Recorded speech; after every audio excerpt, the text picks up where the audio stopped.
of the day. We are going to be beginning in the region of Korea, Japan. Crest will be taking on SANDBOX, and SANDBOX have been a dominant team in their region for quite some time. So I feel like it's fair to call them the favorites coming into this, right? Yeah, I mean, you could pretty much call them the favorites coming up into this matchup. As you mentioned, yeah, they were dominant in their own region, and they also attended the most recent major. They had a pretty good game against Fury, and then were one game away from qualifying to that stage too. This roster has a lot of experience behind it. We have Envy Taylor, who's been on the roster for a super long time. They've got these more experienced, or sorry, these younger players in quite recently, but those are all players from teams where they themselves performed very well. Ooh, fresh. Just quickly, I wanted to ask you that Crest, they haven't really had an opportunity to shine, and the players who do shine often get picked up by other orgs. So, I mean, what's their situation right now? I think that's the story for Crest. You know, we know them as a decent enough Japanese team. Of course, they qualified to the Japan Invitational Tournament last year. However, when they've got a really good player, they tend to get picked up. We saw Arkuli make his way over to Cyclops, who were playing on the B stream in this tournament. So they lost one of their best players there. They lost Okamash, who went over to Donuts Farrell as well. So they keep losing their better players as they're trying to build. But what I will say is Lua and Choppy, in terms of the replacements, they've brought in a decent amount of experience within the replacements as well. So, you know, we haven't necessarily seen too much of this roster with their current five, but they are a decent enough Japanese team in terms of competing at this tournament. Oh, the potential is there. I love it. But before we dive into our first semi-final of the day, we had the chance to catch up with SANDBOX earlier this week. Check it out. Had the beat on all of the players. The laundry push to come through was supposed to stop this shot from happening. 안녕하세요. 샌드박스 게이밍 소속 엠비테일러 김성수라고 합니다. 이제 샌드박스 게이밍으로는 이제 저 엠비테일러, 매피, 데믹, 굿보이, 아루카제 선수가 4명, 5명, 총 5명 있고요. 이제 코티진으로는 펜시, 노바 이렇게 두 명 있습니다. 15 seconds and the pressure has to come now. Snake gets dropped. Shyle caught one round. There's Merc on the swing. Does not quite get his gun out in time with an MV Taylor kill on the far end. Flawless from SANDBOX to double their performance. 시즈에 대한 경력은 조금 오래됐긴 했는데 한 15년? 16년 때부터 시작했고요.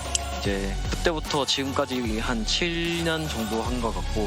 Looks like Envy Taylor might be a little bit too late. They engage and Envy walks away with that one. 이전에 이제 클라우드9에서 이제 다시 멘티스 FPS로 갔다가 이제 샌드박스로 오게 되면서 이전에도 메이저는 한두 번씩 진출은 했지만 딱히 좋은 성적 못 냈었고.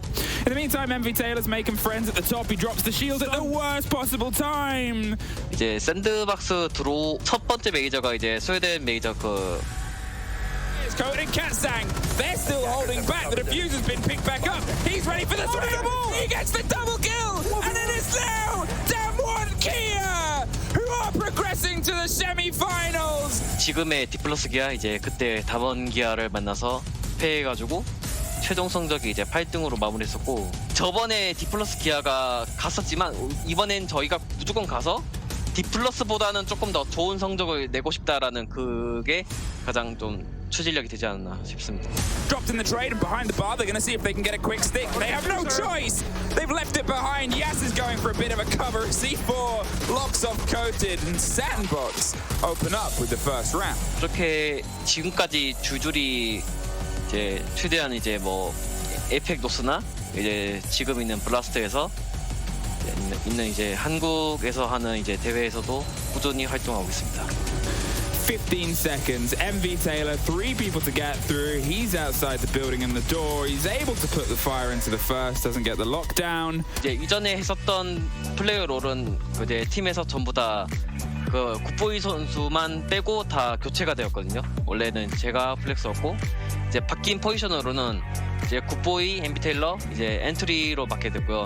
데믹, 하드브리처로 갔고 아루카제 플렉서로 갔고 이제 나머지 아루카제랑 이제 매피 선수가 플렉서로 가겠습니다. They know. They seem to be repositioning themselves somewhere safe. There's the reveal of the player. There's the spray down. The connection is all SANDBOX.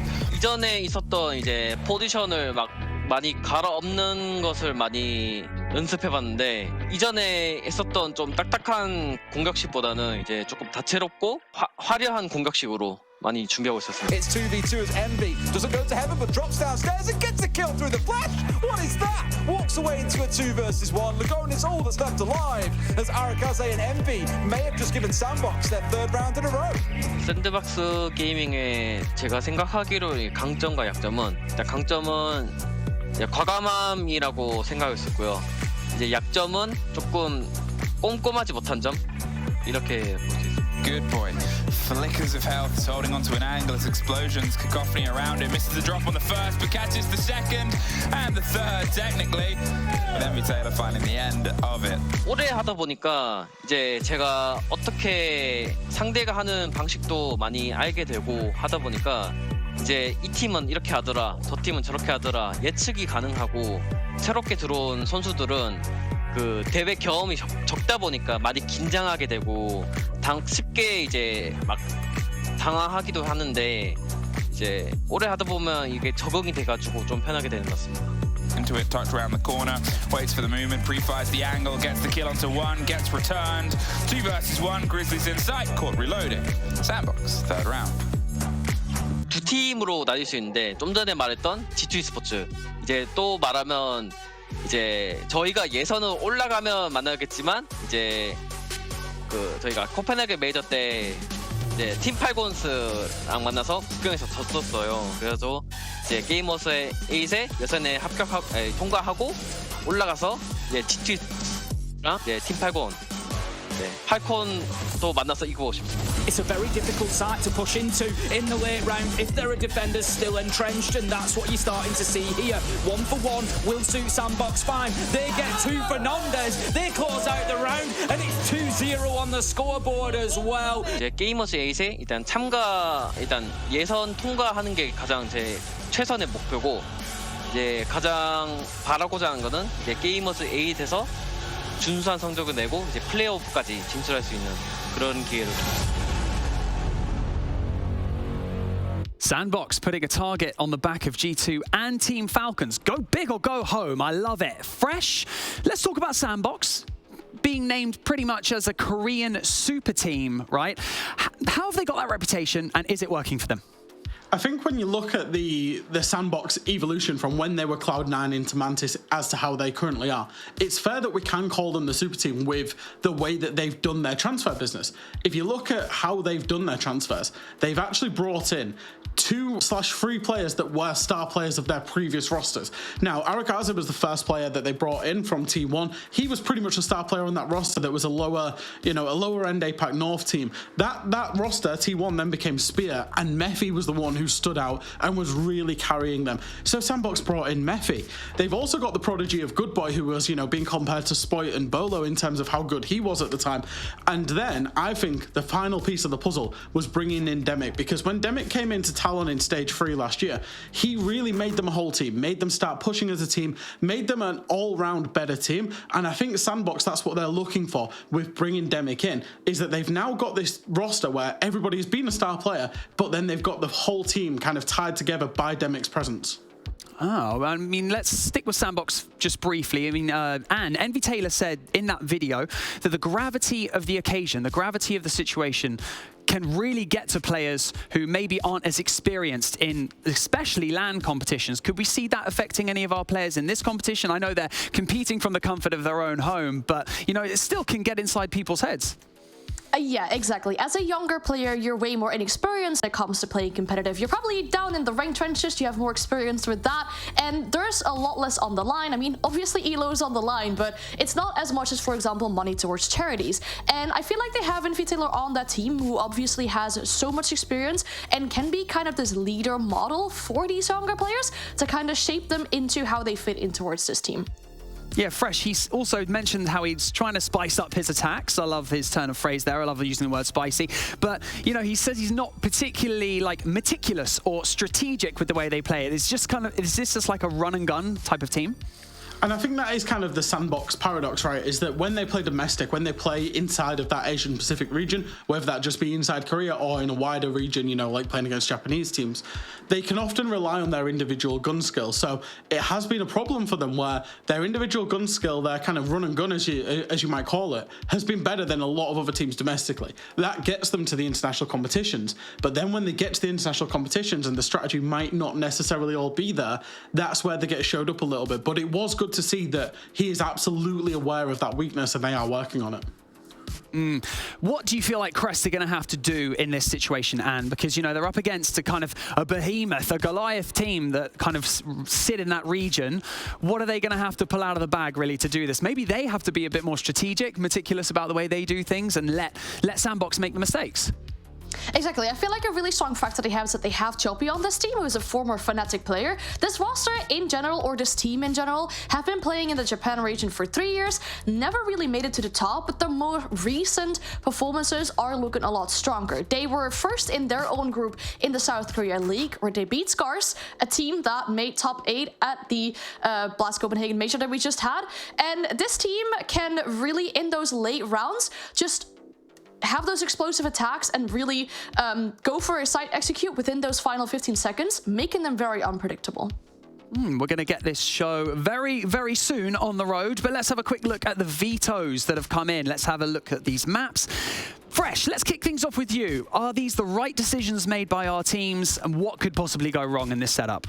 Yeah, so I'm looking immediately straight away at that SANDBOX pick of Bank, which is a very high favourite map for them. I've seen that Crest have taken away Sky and Border, which are also very high preference. So SANDBOX have gone for a map that they're super comfortable at, but also Crest are on a 2-game losing streak on it, haven't been beaten quite handily. Now, Crest have absolutely gone for the jugular for SANDBOX's weak map picks. They've gone for Villa, where SANDBOX, the last 2 times they've played it, have lost it 7-1 as well. So, but SANDBOX going for a strong map for themselves, whereas Crest have targeted a weak map for their opponents. And that decider map. Yeah, sorry, yeah, Anne, go for it. Sorry. I wanted to give like the entire story of this map phase to what it looks like for me. I feel like SANDBOX might have a bit of a deeper map pool here, as they get to ban away the maps that they feel the opponent isn't as strong on, whereas Crest are kind of forced into a map pick that they don't have that good of results of in recent history. However, on the Decider Oregon themselves, Crest does have a 6-game win streak. 5 of those games were in the Gamers Without Borders qualifiers, and it seems like it's a bit of a less preference map for SANDBOX, so I think Crest have to hope that it goes to that final map.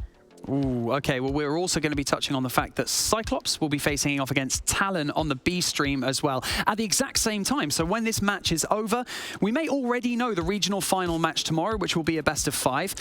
And I'll start with you. Who do you think looks more dangerous out of those 2 teams? I'm going to assume I know what you're going to say, but I'll wait for it. Go on, what do you think? Yeah, I mean, I think it's no real surprise that we have Cyclops as the potential winner for that matchup. They have this really interesting playstyle that we've seen when we actually covered the APAC region last year. They can do a bit of both. They can have this 5-man roaming strat, they can have this all people on site, they can be very unpredictable, and it's so difficult for teams to expect what you're going up against.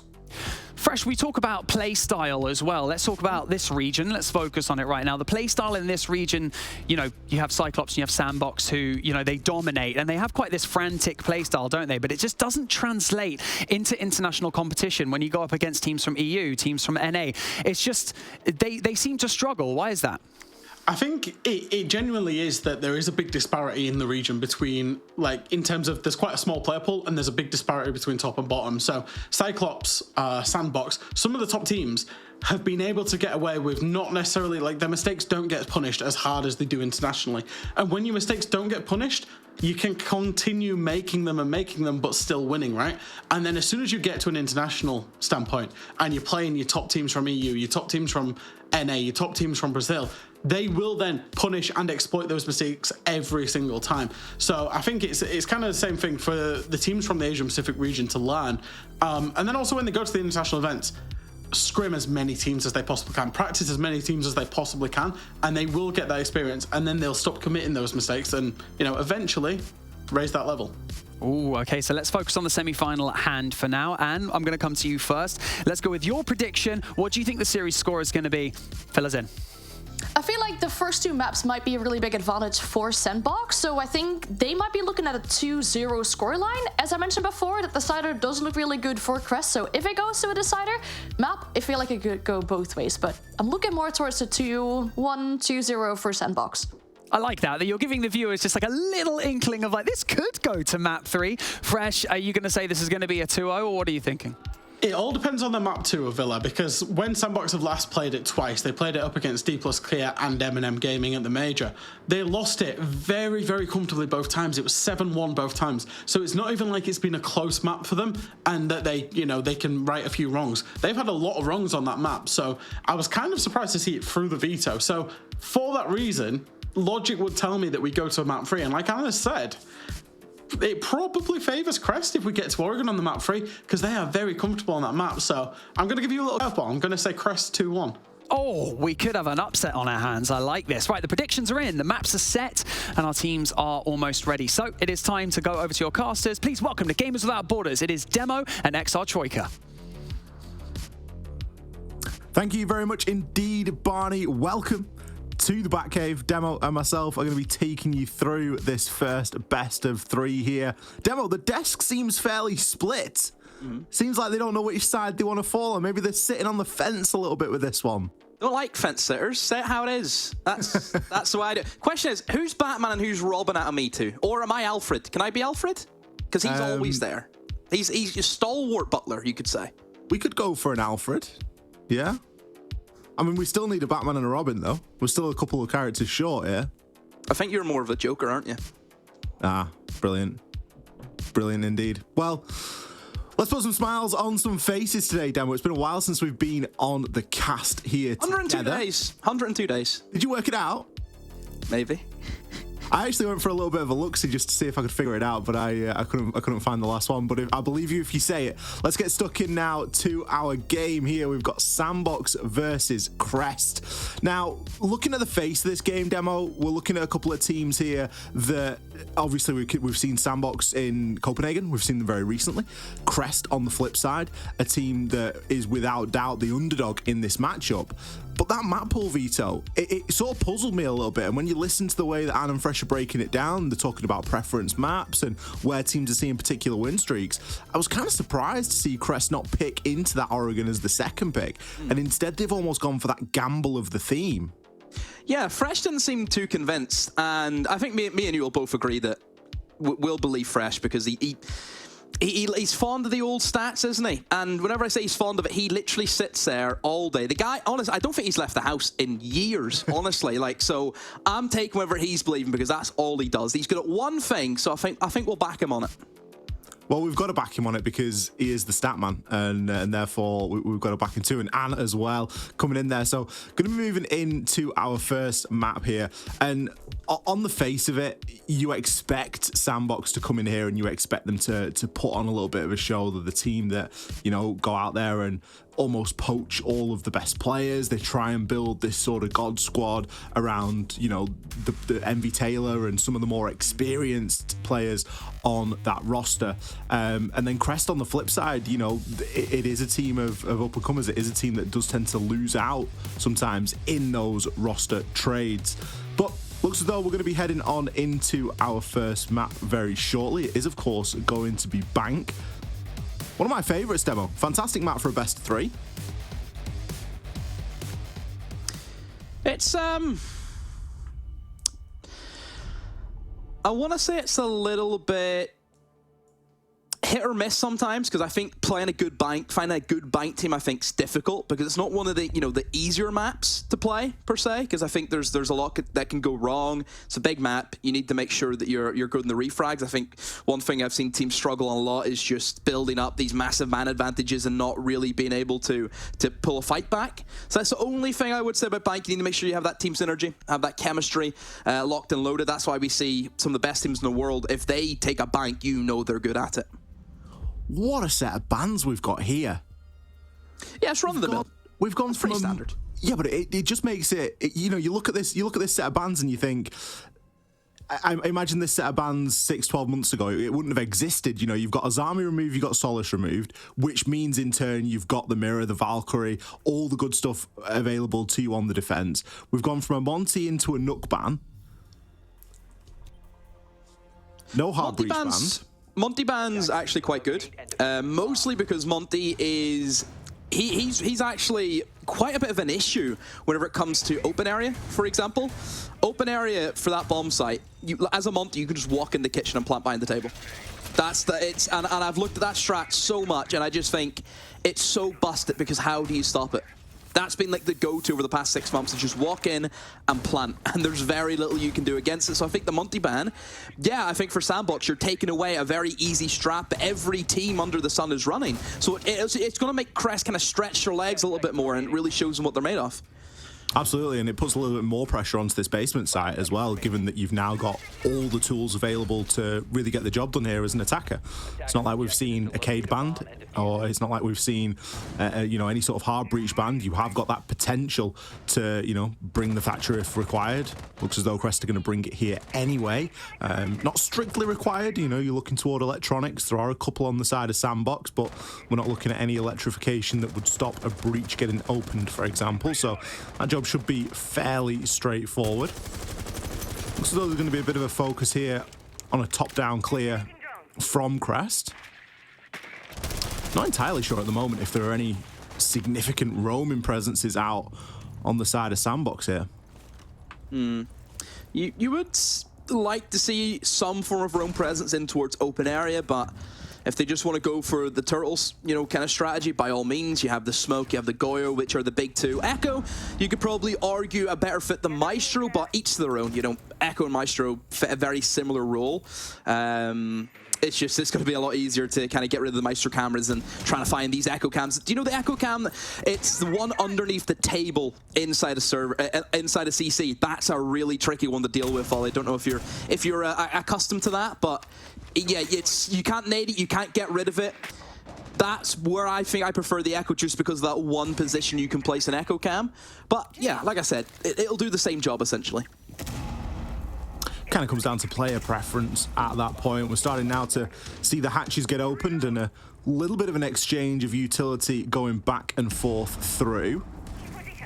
Still a very cagey start here. Crest have been given so much map control so quickly. SANDBOX really not looking to try and challenge onto anything.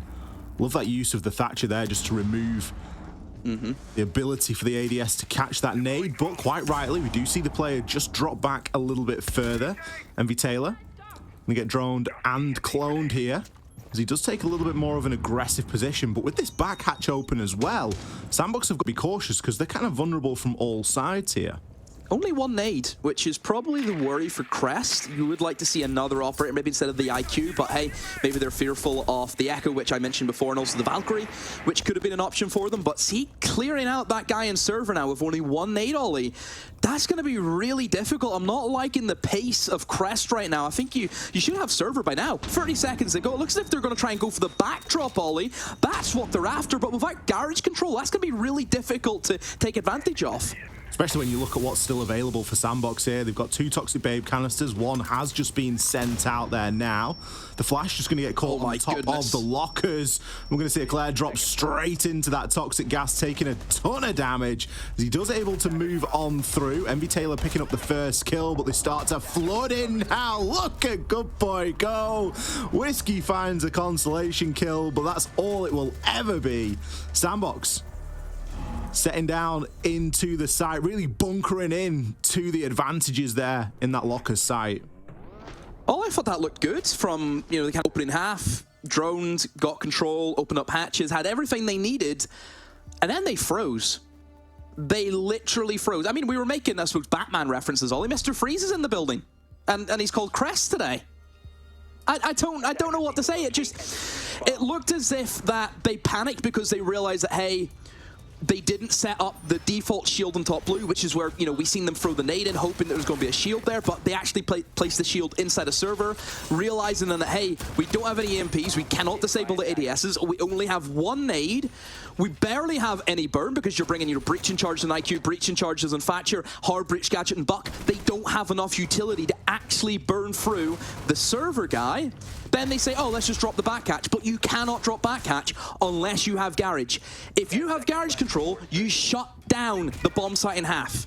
You need garage control if you want to drop the back. And as we've seen, they drop the back hatches. It's very easy then for SANDBOX to realize that, hey, they're all going the backside. Let's just stack up and refrag. There's nobody in garage. We have the crosses, and the rest is history. Certainly a slow start for Crest.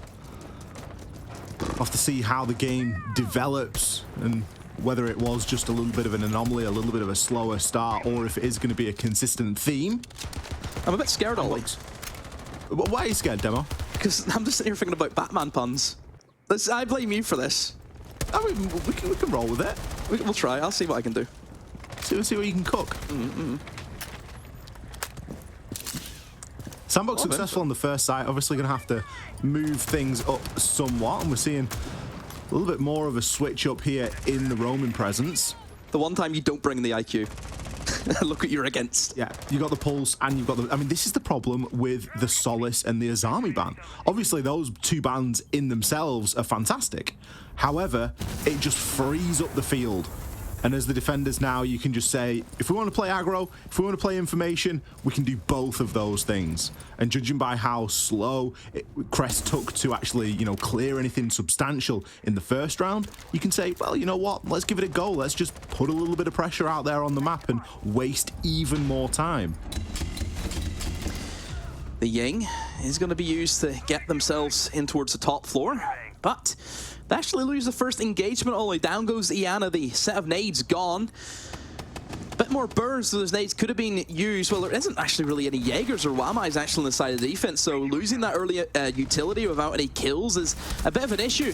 Good Boy also finds one. Oh, be careful inside of Lone Offices. Those shots go through the wall. Ollie almost takes out the ace, but he's okay now. He's got the angle he wanted. This now locks down the main stairs area, also stops that rotation in towards Tellers. One of the dangers of opening up a soft wall with something like an ace is you're a little bit vulnerable. Good Boy, he's going to pick himself up a kill. Good Boy hasn't moved out of the elevator, by the way, in a long old time. Playing here on the ward and getting peeked from both sides. He finds his third. He's drawn for the SMG. He might be fancying this long challenge here as the diffuser is recovered. Instead, Good Boy quite rightly drops back. 35 seconds left on the clock and 4 kills here to find. Is not going to be the easiest task at all. Pops the flash, goes for the swing, does take out Good Boy. He can be forgiven. He was going for a 4K at that point. He can play for clips if he likes. He knows that the site is going to be fairly safe here as the beepers do give the position away. Players crouch behind those units, not looking to give anything away, although Demic does.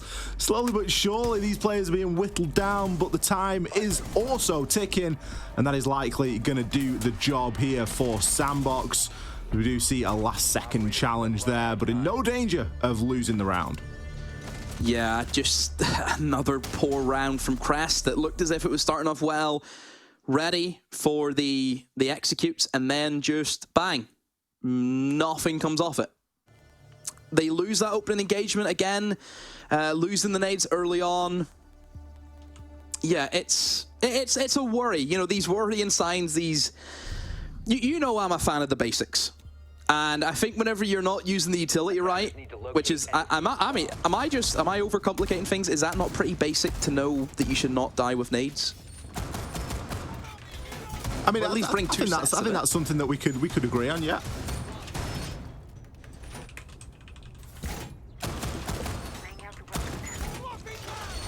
Oh, anywho, top floor is where we head. This is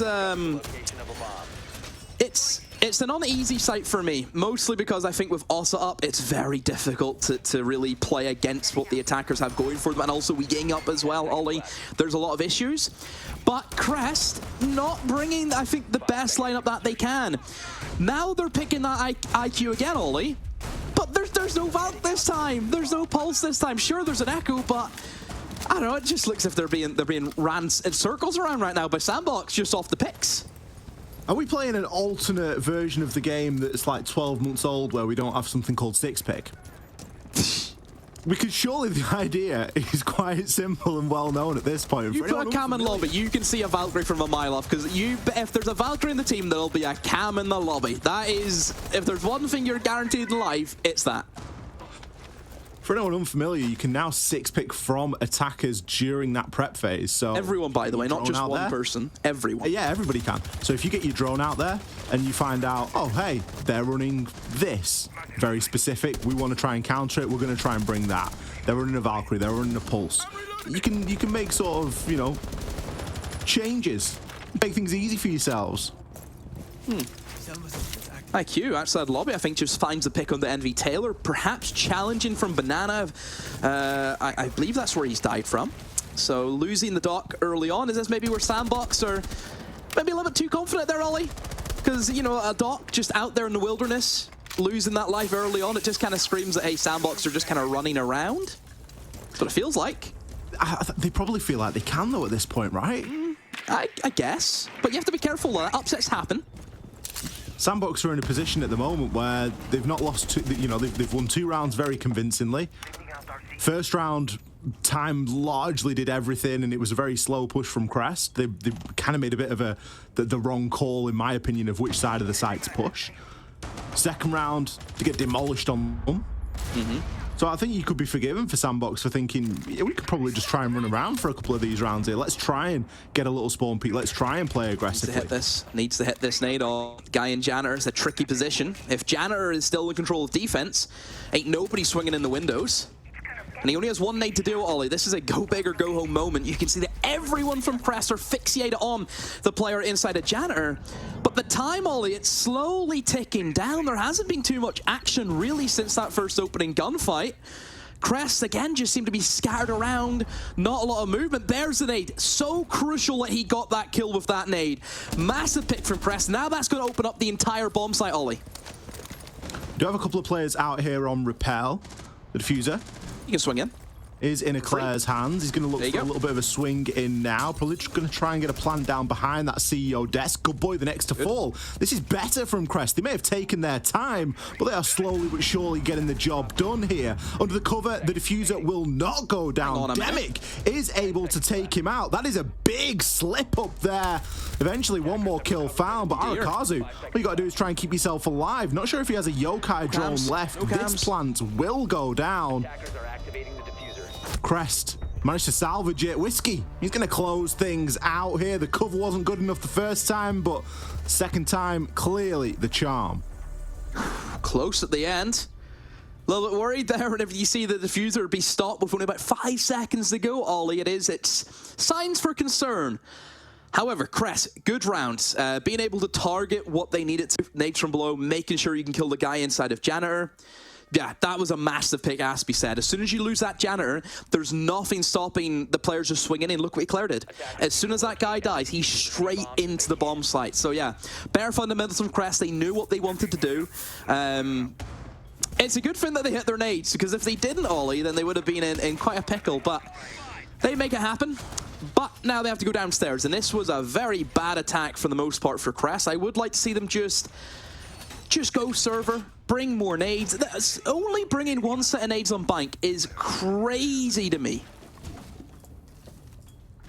It is a little bit strange. Now, I understand that the Nuke's banned, so that's obviously a set gone, but there are other options. Sledge, just bring Sledge exists. Sledge is one of the most stable comfort pick operators who's always going to do a job. Oh dear, what are we seeing? So, they've brought Cade. However, they've also opened the open area hatch. Yeah, because they're going for a roam. They are going for a roam. Typically, you would do that with a castle, though. Or an Azami. And you would make your life a little bit easier. It doesn't look as if they're committing massively. I think whenever you see an Oryx, Oryx is just hit and run. That's the way I describe that character, hit and run. You go into an area, you take shots, you get a kill, or you die, one of the two. That's usually how it goes. And then you just run away to the other side of the map. That's what Oryx does in a nutshell. So that's why it's a little bit more loose. Again, the Kide, I think have they reinforced open area hatches and whacked a few Kides on it just to fortify that position? I assume they have, but oh dear, there goes Envy Taylor, the Roman Kide, gone. And yeah, again, this Oryx just hit and run, Ollie, running around. Second round in a row, Envy Taylor's been first blood there from a bit of a aggressive early challenge. This time it will be traded out quite late. Demic going to find himself a second. I'm glad to see that we've got the Dokkaebi being brought this time. Whiskey just not having the patience required there. He's going to open up here into Tellers. Going to look for the double push here onto Demic. That stun is not going to be successful, but the swing will. Good swing. 3 versus 3. Much better from Crest. They're really punishing this lazy playstyle from SANDBOX at the moment. They're going for roams. They're trying to run around. It's not working. You've got to give this team a little bit more respect than that. It was just a slow start in the beginning from Crest, and now they've picked things up. Still, they've got 2 for 2, which isn't too bad if you're SANDBOX. You want to look for the kills. You want to disrupt this team of Crest, eliminate the utility, and realistically, Ollie, on the surface, what utility do you have left beside Hard Breach? You don't have any Dokkaebi calls. Sure, you've got some Skeleton Key ammo, but that's not going to do anything in this site. And here you go. This is why the Kide's an Ollie, just for this reason. And they've completely botched it. They've botched the EMP grenades. No backdrops for them. They have to go front now, or push down main stairs, which is equally just as terror. So go for it, yeah. Either way, they're going to have to speed up because we know that there's main stairs garage canisters. It's main stairs garage take. Oh. With the Vulcan canisters as well, it's going to be very difficult now. They're going to eat up a lot of the time. They might look and think there's not much denial left here for SANDBOX, but they do have that area denial of the Vulcan canisters. It all depends on their placement. So I might be going for a bit of a 3-2-1 here. Eclair is going to send on the flash through. Likely going to fall instantly. Going to see Lua die first as Good Boy finds some success nice and early. Picks up the final 2. Always there in the final moments, Good Boy. Second time in a row we've seen him play that side. Dug right in deep on that Goyo. Really not giving up there. Crest almost being given a little bit of a false alarm there. It looked very good for them on the roam clear. But again, we saw that stall out demo. Mm-hmm. Yeah, they just... They get clogged. I don't know what it is. Utility, I think, is the massive thing. The utility hasn't been good. Look, missing the 2 EMP grenades in the back hatch. Attackers need to locate. You expect a little bit better. Again, it feels as though that they're so content on just sticking with the same lineup. This lineup from the attackers hasn't really changed from the get-go, has it? You know, you're always seeing the Buck. Iana's always there. Habana/Ace. IQ is being ran a lot. And then the Flores makes an appearance here or there. They haven't really wanted to change things up. We're not really seeing the same...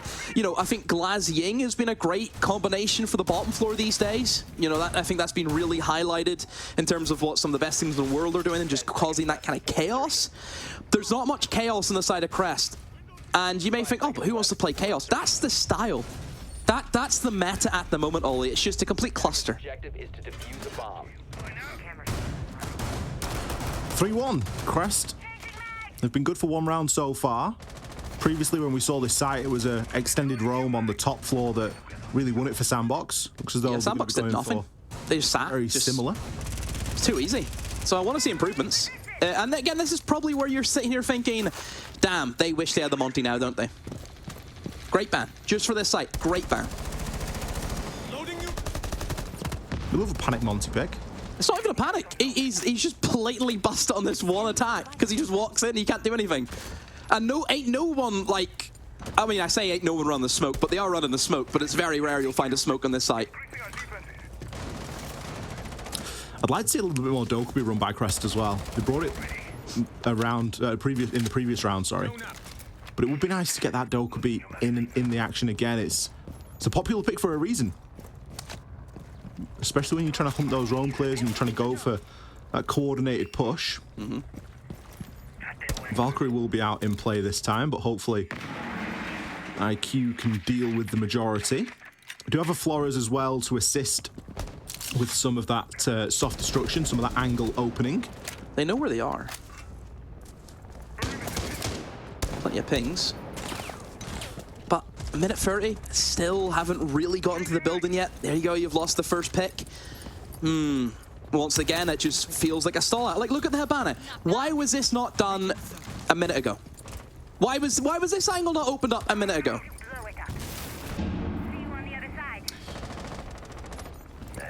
Difficult to say, Demo. Maybe we'll have to ask Eclair. See if we can get the tea, the hot interview. It comes down to time, doesn't it? Yeah. SANDBOX know that Crest are a team that obviously struggle with that clock when they're on attack.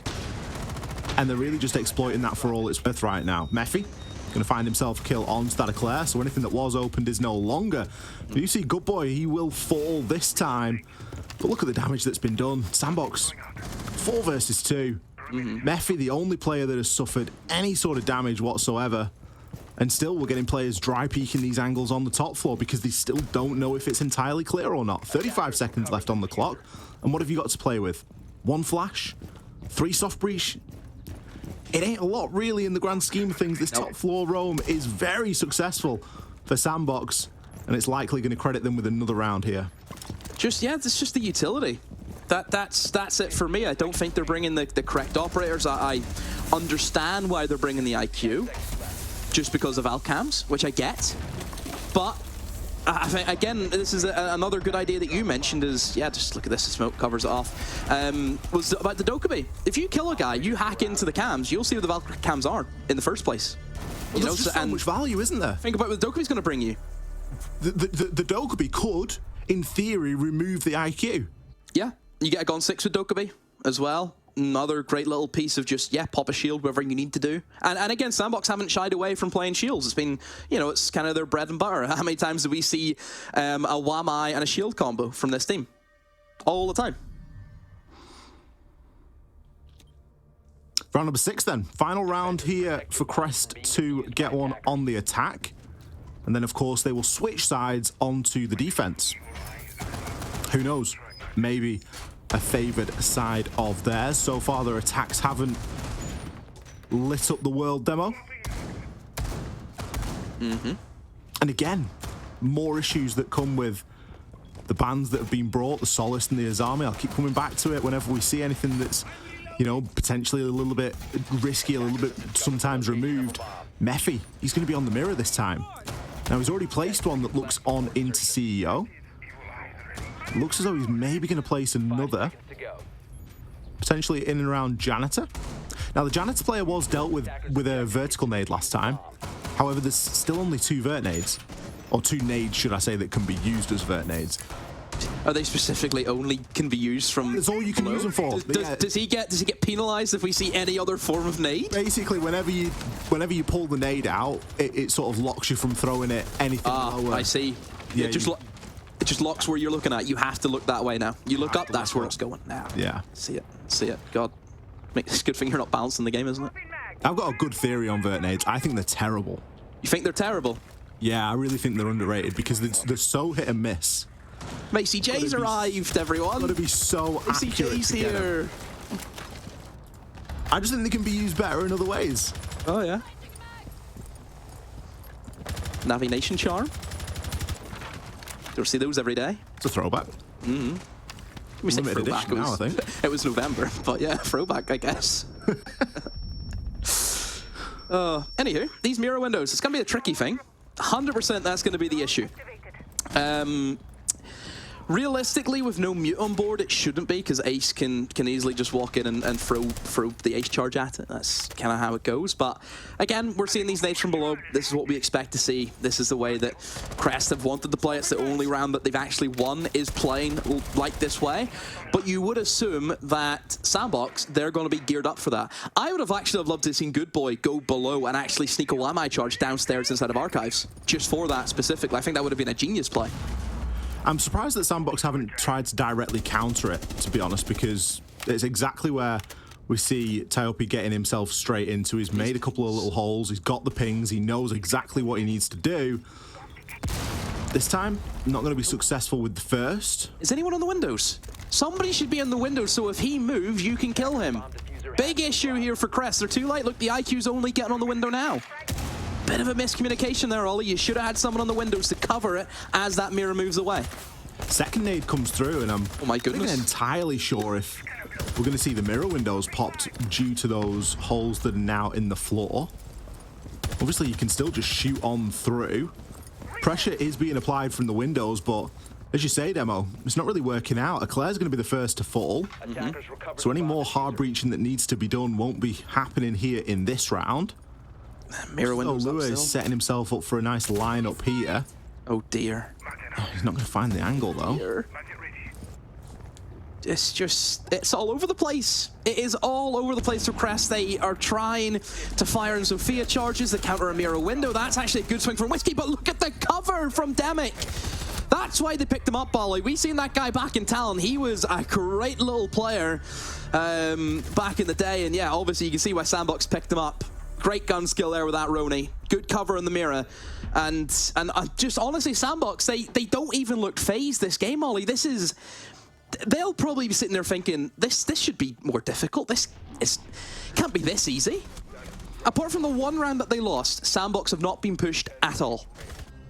No, they've really not. And there's an argument to say that if they replay that round, it doesn't happen that way because the diffuser did get stopped the first time. There was a couple of gunfights won by Crest, and they did manage to successfully get the kit down again. But it wasn't a convincing round by any stretch. It was a real, you know, clutching at straws sort of thing. A 5-1 half for SANDBOX, flipping things over onto the attacking side now. Now, we have already mentioned that the defenders have almost got the run of their teeth of the old school operators here that you would expect to see. Valkyrie Mirror being brought this time. 4 C4s, Demo. You might look at that lineup and say, where's the smoke? Don't need it, mate. We've got 4 C4s and Vulcan shields. Why choke them out whenever you can blow them up? 5 seconds. Exactly. You know, or burn them to death as well. Either works. Attackers are heading out. Burn them out.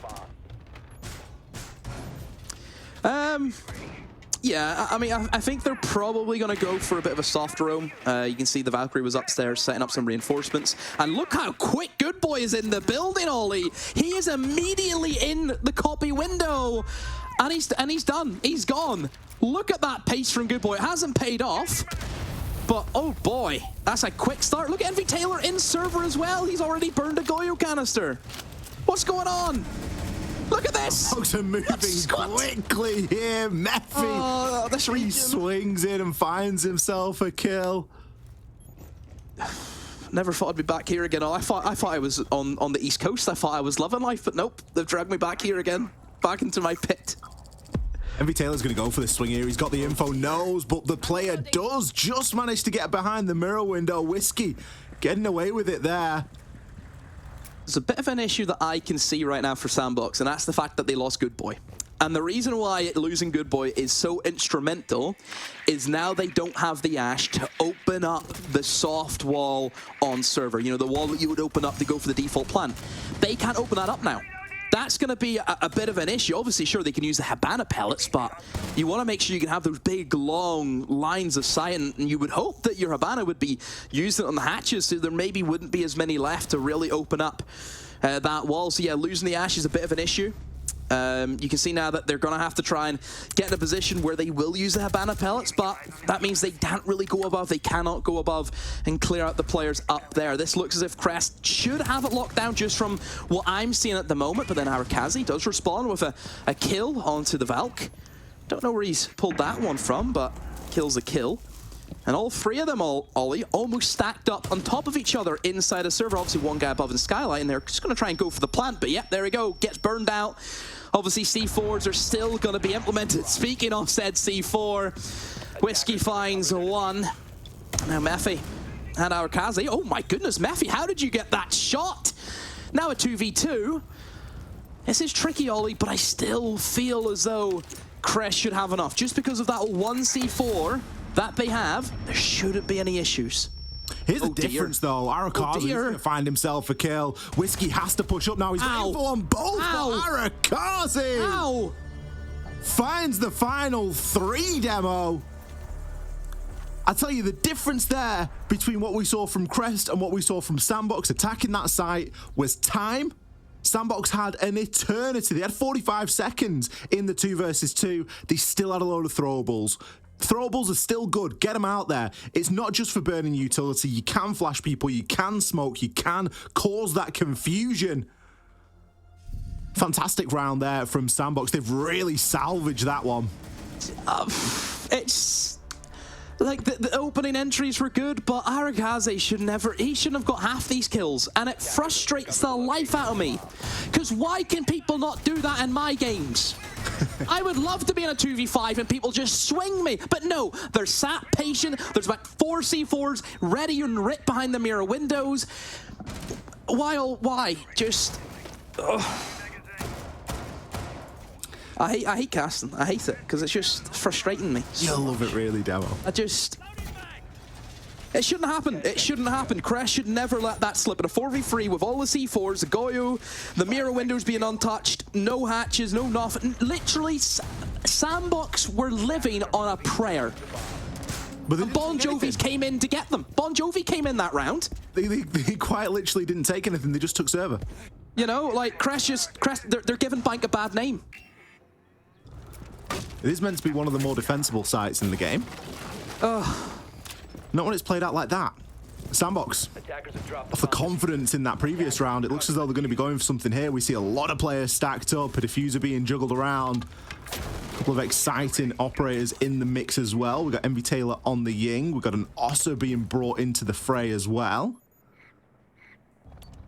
Really feels as though SANDBOX is setting up for something here as we see the Candelas get sent on through. Envy Taylor going to back that up straight away. He's taking a lot of damage from the hatch. He's instead going to try and smoke off out. But the first 3 kills, Flood, 4 kills in favor of Crest. SANDBOX getting caught out here for playing with their food. Good boy. You might be the star of the show, but you got a long way to go. Flawless round from Crest. SANDBOX, they're putting on an exhibition for us here, Demo. You say exhibition, they've tried to speed run the round and get it over and done with, but nah, ain't gonna happen. I mean, to be fair, I would say that's the lineup that you should be bringing. A little bit more pace. Ying comes in, gonna just create havoc in open area. But if you don't have like any control of anything and the defenders are happy in sight, they're not feeling pressured, they have to look one way, which was literally look at a window and a doorway. Yeah, there's gonna be no issues there from Crest. So SANDBOX gifting around there. Gifting, just giving it away for free. Now we move into the top floor. Interesting that Crest have not chosen to go back downstairs, Ollie. Yeah, it's a strange one, isn't it? I feel like you would go back to that site just thinking it was a bit fluky. You know, you shouldn't lose that site twice in a row under those sort of circumstances. If SANDBOX are really wanting to flex this round advantage that they've got, currently a round advantage of 4, and they're going to be playing quick and fast, then take them down to the basement. There's probably a good chance that you get away with one there. 5 seconds remaining. Attacker's objective is to defuse a bomb. Let's see the setup. Castle makes the appearance this game, which I'm surprised this is the first time we're seeing him, because Castle, this is one of his more preferred maps. He can block off the windows, which we know about. Open area, it's good for cutting down sight lines.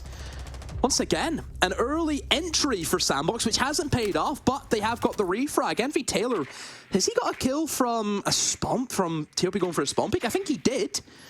So yeah, bit of a fly on there. But look at Good Boy again. He loves that copy window, doesn't he, Ollie? He's just, that's his home. Certainly doesn't waste any time, does he? Nades from below, you would assume. I'll just relax here and let Yokai do the rest. The vert nades. See a couple of vertical nades previously. Yep. Big difference with the lineups, though. SANDBOX, they're bringing 4. Not just the 2 that we saw brought. That's what I'm saying. Crest allows you to use a couple of nades for vert and then use a couple of nades elsewhere. Remove a shield, get rid of a bulletproof, do whatever it needs to be done. Good boy, gonna send one up there. Granted, the information here for SANDBOX isn't as good as the information that Crest had. Crest knew exactly what the plan was for those vert nades. Yeah, no pings you're seeing at the moment. I'd say that there's a drone now moving its way in towards Janitor, so perhaps they're just waiting. And this is the advantage for SANDBOX. Getting into the building early, Ollie, is just look at the timing. Look how much they have just to go off. There's some yellow pings towards the window. The only issue that they're going to run into is that they lost of Sophia. The castle barricades are not going to be touched. So the double window one, which you'll probably see Mephi will try and challenge onto.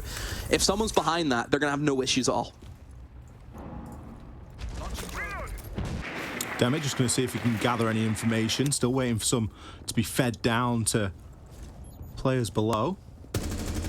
Envy Taylor does still have a nade in pocket, so does Good Boy. Yep. What's that he's opening? What's I'm that not sure what he's opening up there. Is he opening up some vert for nades to come through, maybe? Maybe. I mean, I would have used that on a castle barricade, but each their own. And they have time. I'm really curious as to where this nade's going to go from below, because we're just not seeing any information be exchanged. Being teased with Ollie. I mean, they're out of nades. All of them are gone. There's still a really important shield up as well, just outside Janitors. Like, there's a lot of work to do here. Yeah, and what's the Twitch going to do to that? What Twitch, does she drop shields? No, she doesn't. She doesn't do that. So there's going to be a slight issue in that department. I don't know. It feels as though we talk about Mr. Freeze being Crest, but maybe a SANDBOX, who instead, and this is a great jump out from Eclair, takes advantage of it, knows that, hey, we have the man advantage. There's going to be a guaranteed kill. We're going to keep that going. All credit to them. I think Crest have played that very well, but SANDBOX, very slow, very poor from them. It just looked as if they were really relying on just one nade kill from below Ollie, but it never came. It never came.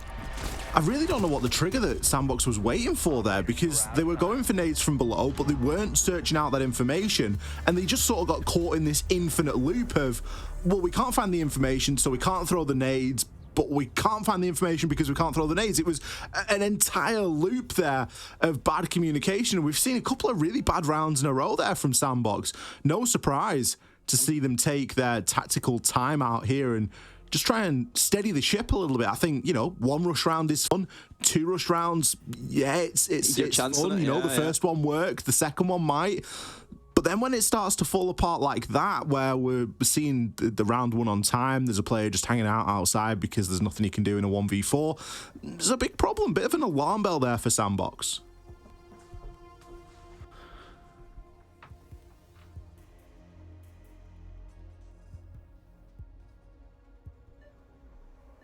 I wonder what they're thinking about. This is where, I don't know why, but I've just naturally just decided to, like, not talk during a timeout, just because that's what we always do now.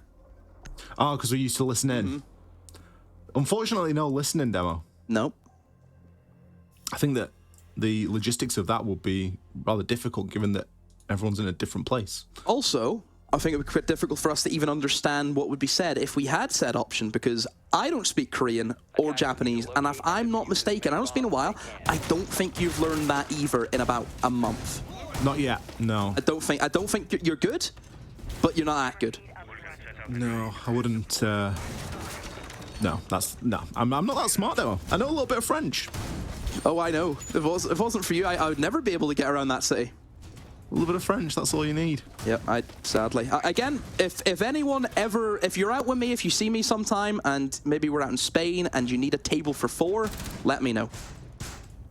Downstairs we go then. 10 seconds left before insertion. SANDBOX likely knew that this was coming. Yep. Seeing as Crest have been successful twice elsewhere, they are either forced into this or the 4th choice site that we very, very rarely see. Look at the last time that Crest played this, they brought 4 C4s. This time they're only bringing 3, but they have switched one of those out for a smoke and a Goyo, so they have a ton of area denial, ton of plant denial. This should be fairly straightforward for Crest as long as they're able to keep themselves alive a little bit. I'm curious to see what the fruit of this timeout is for SANDBOX. Look at the attacking lineup though, Wally. That's the game changer. This is a much stronger composition, I think, what we've seen previously. A lot more utility, 6 flashbangs, 4 nades, and a Capitao, which, you know, is going to bring you a boatload of utility from being able to, you know, bring their own fire to the party, but equally the smokes. There's been quite a lack of smokes, I feel, this game. Hasn't been too many, you know, cover crosses being cut off by the smoke grenades, but maybe that's because Ying has been a bit of a hit or miss and no glads today either. Even, you know, Twitch being brought with no smokes. It's, yeah, a bit of a wild one. Bit of vert now coming in from Good Boy. Should be able to get a lot of that done for free. Envy Taylor going to pick up the first kill of the round. The Roman Mozzie unsuccessful. Do have Ace Roller still inside of open. Knows that that vert's getting opened above him. He's got a couple of options for getting back down to site. Can either go down the main stairs or drop a hatch. The top floor control now pretty much firmly being in SANDBOX's hands. It is going to make things a little bit more easy as the round does progress. Can look to try and work on getting those hatches open. Still a good amount of utility kicking around as well. Still got 4 nades, still got a secondary breach, still got the Hibana. Get the cam sacked. That's what you want to be doing right now. Bomb has been located. Because you also see the echo cams, which is extremely important to know where the denial's going to come from. So this is, remember what I mentioned before with Crest about, hey, maybe a Dokubi instead of the IQ. This is what I'm talking about. Look how much better this is. You get more utility, you get a better operator. What can you complain about? What can you complain about? It's genius.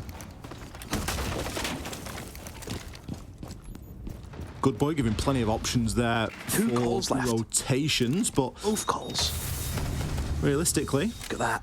do need to get moving. Time is a ticking here. We see the Vulcan shield has been popped.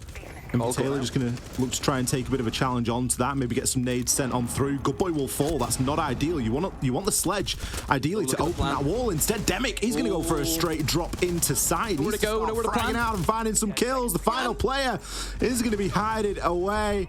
Wow. Plant, not necessary. Bank, going to be successful there for SANDBOX.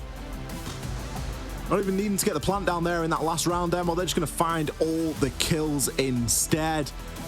It really only felt like a matter of time there for SANDBOX. But it wasn't easy, and they did come up against a bit of obstacle there, Demo. Yeah, I think they done it to themselves, it has to be said, Ollie. I mean, look at the fast round that happened where they all just died. That's on SANDBOX, but yeah, I think they were very comfortable from start to finish. That last round, a little bit worried. I was worried. You see, Hibana drops, and it's like, there's no wall for me to plant behind. What do I do? And a great communication must be coming in from SANDBOX. Just go for kills, and that's what they did. Look how quick they swept through that bomb site with ease. So yeah, good showing from SANDBOX, and I think they'll be confident now going into the second map. Well, Crest have got a bit of time here to try and bounce back. We're going to throw to a very short break. After that, we'll be back with our desk to break down that first map and set us up for map number 2. UNICEF and I need you by our side for a real-life mission.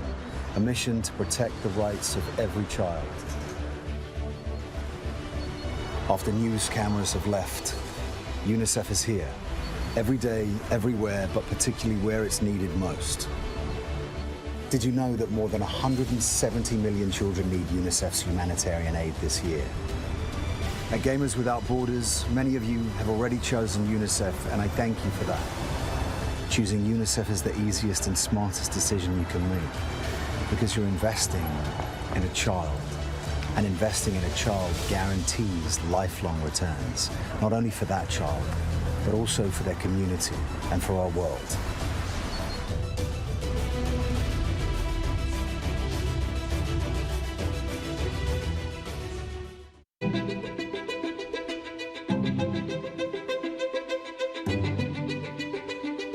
The divisions in the world are stark.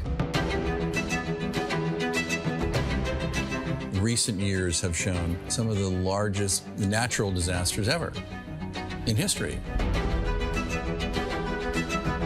And that really hits hardest the people who had the least to begin with. These people need help. It would be a real tragedy if all these advances in science and health and technology only benefit people in a position to pay for them. There should be no lesser standard if you happen to be poor. These problems can be overcome.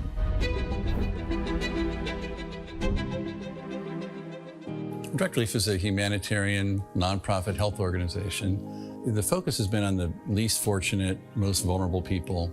On a good day, things are tough for a lot of people in this world and in this country.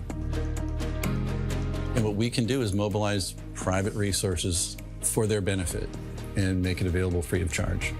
We're the first nonprofit in the history of the United States to obtain accreditation just like a commercial distributor. And it's been expanded geographically to every country in the world and every state and territory of the United States. What's now Direct Relief officially was started in 1948 as a private effort of a war immigrant businessman named William Zimden. The basic guiding principles of a war immigrant businessman really influence what Direct Relief has done ever since. And they begin with just serving the people who need help. We have this great privilege of engaging with people who come in from very different backgrounds, but with the same purpose of trying to just do something good. It doesn't matter if you're typing or talking on the phone or working on the warehouse floor.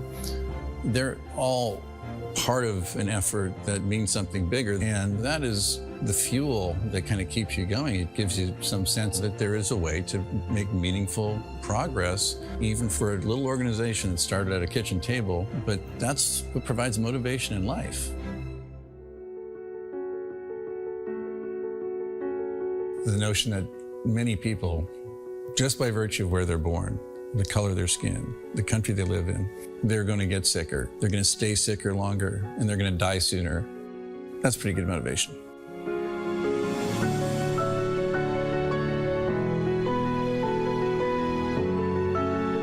These issues are too big for any one organization to address. We really work hard to honor these guiding principles, invite people to participate, and we are sure thankful for the thousands of people across the country and world who have become part of Direct Relief by virtue of their participation.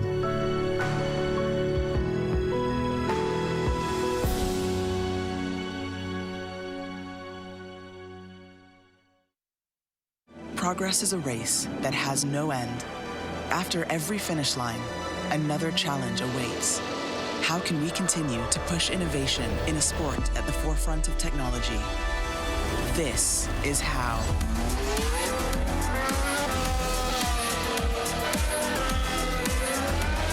Discover how Aramco and the Aston Martin Formula One team aim to meet Formula One's sustainable fuel targets. Aramco, powered by How.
One map down, a hot start for SANDBOX Gaming. They seemed like they're pretty strong in the opening rounds, an impenetrable fortress, but it looked like Crest started to find their feet, but SANDBOX just squashed any hope of that, Anne. What do you think?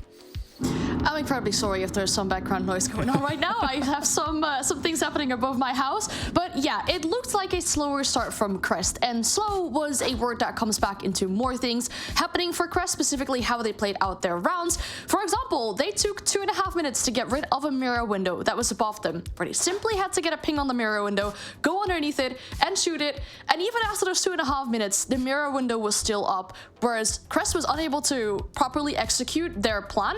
They also struggled with Cades, where they didn't use the utility right on the hatch, and utility was a big thing as well. It either came down to them not using their utility properly, or them just dying before they even get to use their utility.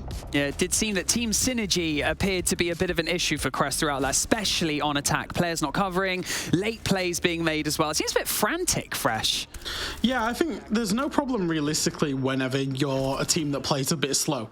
The problem comes is when you play slow and you're still not clearing out those power positions and that utility, as you do say, and it just comes down to these 10-15 second executes where you've just got to try and force these engagements that aren't favorable to you whatsoever, basically. And I think that's one thing that, you know, Crest definitely need to work on, you know, going into the next map, because they will be starting out on attack again, and I think that was a problem for them. Is once you've got a 1-5 split on the half, it's always going to be very, very, very difficult to end up recovering that. I know SANDBOX, they did on their attacks, they tried to bring the pace and they tried to change it up significantly, and they were shut down a couple of times, but realistically, it was always going to go SANDBOX's way once they'd had that favourable defensive half. Well, we say that SANDBOX have the opportunity now to make it through to the final after map 2, but we've already spoken about the second two maps possibly favouring Crest. But after watching what we've just seen, Anne, do you feel like that's still the case? I feel like if there's different issues when it comes down to team play, you can go to any map, but you'll still have that same kind of struggle, whether you're going to be good at that map or whether you're historically going to be bad at that map. There's certain issues that Crest need to fix before they can get comfortable on all these kinds of maps. Similar, and Bank will have the same kind of things on Villa, where you have these power positions, like Good Boy playing an elevator, where there's 4 people trying to attack him and they don't refrag him, so Good Boy just gets to play around in the elevator as much and as long as he wants. So I think for Villa, yeah, there are recent histories for Crest. It wasn't always the greatest, but hopefully they've learned and hopefully they get some ideas on what they can do and how to play together as a team to conquer this issue and the map that's ahead of them. When we had that switch to SANDBOX on attack, the pace of play just absolutely turned on its head. SANDBOX flew at Crest fresh. Like, you know what? This is the thing. I've got this mental block right now. I was actually talking about this earlier. There's a brand of toothpaste in the UK called Crest, and I keep saying Crest, and then I say your name Fresh, and it's throwing me off. So there you go, Fresh. Sorry. Back to that question. SANDBOX flew at them. Yeah, I think it was a deliberate play. I think they know that Crest generally, the pacing of the Crest games is generally very slow. Like I say, we saw it in the first 6 rounds where SANDBOX were played into it. And I think it was a very deliberate kind of notion to get themselves into these gunfights early and really try and isolate and identify those gunfights. Like I say, for SANDBOX, it didn't actually work out for a couple of rounds. Crest actually did a very, very good job of shutting it down and being aware of it. But I think, going into Villa, that's certainly something that when SANDBOX get on the attack again, the Villa's just such a big map, and it allows for a lot of opportunity. We saw SANDBOX taking, a few risks, a few liberties to actually just get into the building, enabling themselves. They were playing a lot of Ying, a lot of Dokkaebi, those type of operators to enable that as well. So I think, Villa, in theory, like I say, the preferences and the recent results, you would assume maybe this map goes to Crest, but with the way that Villa can play out and with the way map 1 did play out, I would start favouring SANDBOX, I think. Ooh, okay. Well, we're trying to give a glimmer of hope to Crest. We're trying to see if this can go to a map 3, right? So were there any points throughout that map that you think that Crest could possibly turn this around here? Was it maybe when they went on the defense, Anne? They had some good rounds with their entries, as Fresh already mentioned. It's pretty 50-50 with those entries as well. If they can shut down Envy Taylor before he's actually successful to get the entry, I feel like that would be a very strong point for Crest. But another thing that they could lean into is that, if I'm completely honest, that last map, it felt like SANDBOX wasn't playing it on 100%. They were going for their basics. There are rounds where they were toying around with their food. So if that progresses and it gets worse for SANDBOX, whereas they don't, I wouldn't say they don't take it that serious, but they do play the basics and they do sometimes overpeak or over-aggress. That's something that Crest can play into. We talked about the occasion being slightly overwhelming for less experienced players coming into this, and it seems that Crest, I would say, they seemed a bit tentative when they were on the attack to actually bring the fight to SANDBOX. So, Fresh, do you feel like because they've got that first map out of the way, we could see a different Crest coming into this next map? I think maybe. I think it depends on how these players respond to that pressure, right? If you think about the way that the best free map ban goes, is that they've lost on their opponent's map pick. That's the one that they're supposed to lose on. They're now 1-0 down, but going into their own map pick, and that's the one that they're supposed to win on, and then you're supposed to play a decider. So I think for these players, obviously there's a lot on the line. There's a lot of money to charity. There's a Gamers 8 spot. There's the fact that they're already 1-0 down, and they're going up against an opponent that is very experienced internationally. So I think it's a big test for these Crest players and how they actually respond to this pressure. Are they going to stand up and be counted, or are they going to crumble? Are they going to, just kind of lay down and let SANDBOX walk all over them, really? Let's hope not. We've got a head-to-head that we're going to have, a graphic that's going to come on your screen that's going to show the best 2 players from each of our teams. Anne, why don't you kick us off, talk us through this? Is this something you expected?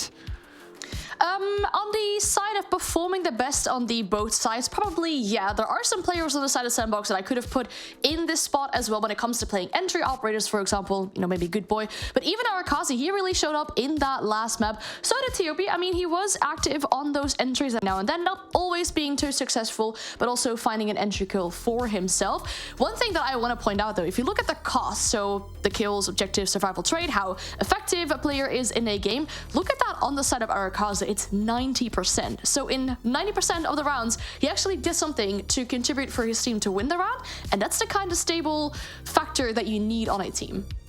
Well, I love it. We've got our next map locked in and ready to go. We've discussed everything that we need to discuss. Everyone at home, get ready. We're going to head back over to Demo and X to take us into our second map of the semi-final.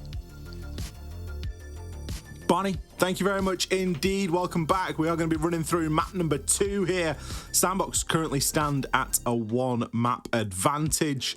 Demo, fresh. He loves sitting on that fence, doesn't he? He thinks it was going to Crestway in the pre-show. Now he thinks it's going SANDBOX. Very tricky to call. Obviously, we didn't see the best of SANDBOX there at all, in my opinion. A couple of those rounds really lacked that punch. But after the timeout, they were successful. So talk to me about map number 2. What are you expecting coming into this?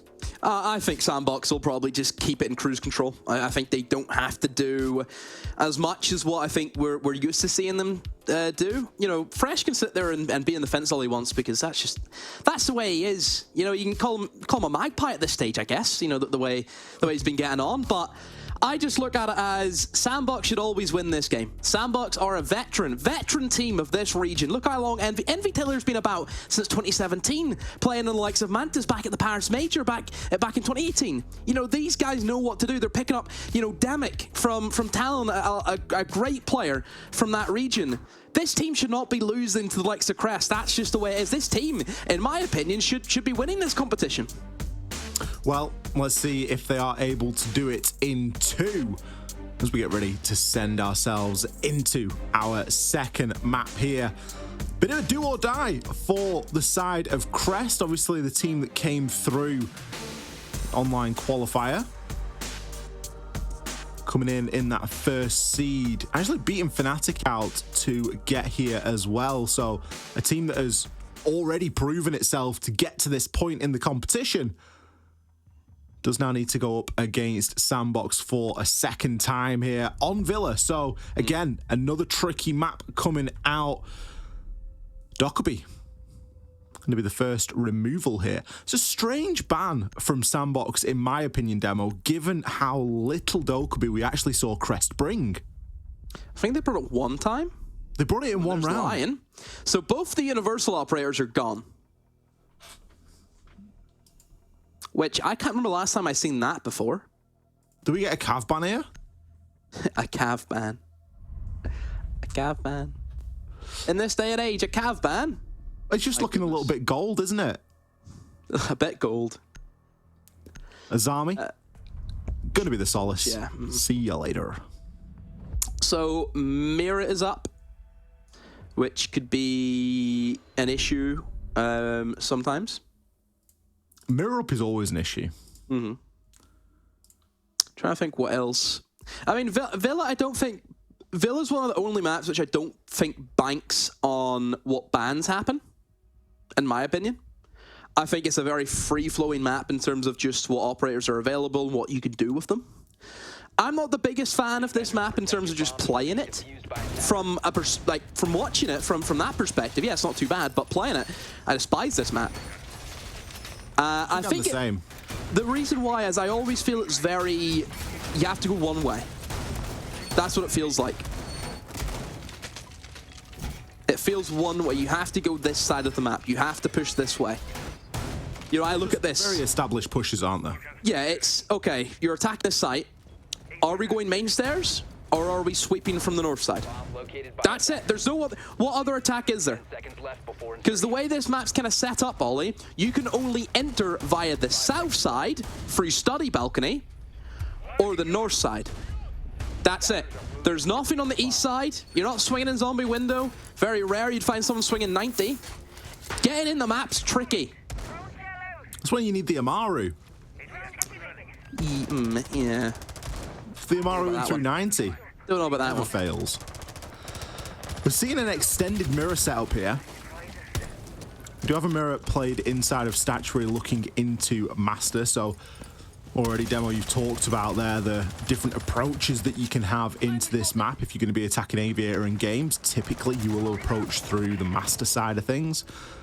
And that is what we are seeing being defended against here by SANDBOX. Now, there is going to be a presence below, and there are going to be a couple of things to deal with these mirror windows. We've got Zephyr. We can Zephyr charge from below and shoot through the floor. We've got nades. We can do the same, vertical nades, either used to down or injure players or even remove them from the lobby, and of course to make holes as well. Remove them from the lobby, do they get kicked if they get killed by them? Just gone, 4v5 for the rest of the game. And then finally we have the Twitch shock drone. Good boy, going to be the first to be removed here. Finding himself in one of those early engagements. No way Whiskey's just going to walk in under the cover of smoke. Hello! He's inside a study, Demo. What's he doing? He's challenging. He's inside of maps right now. Oh, a lot of missed shots from both teams. How is he still standing, Ollie? And just dips himself back out. Just drops down to our studio, jumps outside. Job done, like nothing happened. Yeah, that wasn't in study. That wasn't me. Arakazi should have killed him. Still, damage has been done, and I think the chaos that sort of caused maybe assisted Crest in some ways, as they're yet to suffer a loss yet. Lua, he's going to find Mephi. So this roam clear from across has been very successful so far, and you start thinking about what utility you've got left. I mean, you've got a mirror window, but it's facing the wrong way. There's going to be a big lot of pressure coming in through maps here. You got 1 C4, so you might be able to do something with that, but Vault's likely going to get opened. That's going to cut the site in half. 45 seconds, and things looking pretty sticky here for SANDBOX. There's no way they win this. If they win this, you're casting with Fresh for the rest of the day. Just let you know that, because I'm gone. So Fresh now. Fresh, it's not going to happen, Fresh, don't worry. But just in case.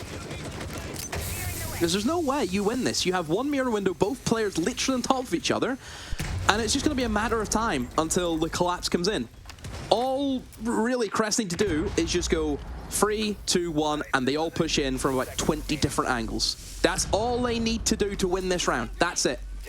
Maybe something we've not accounted for is the lack of time, and the Toxic Babe canisters are Claire going to start to get things down, and the kills do come through. It is flawless in the end. The Toxic Babe not effective enough, as the plant was going down throughout all of that.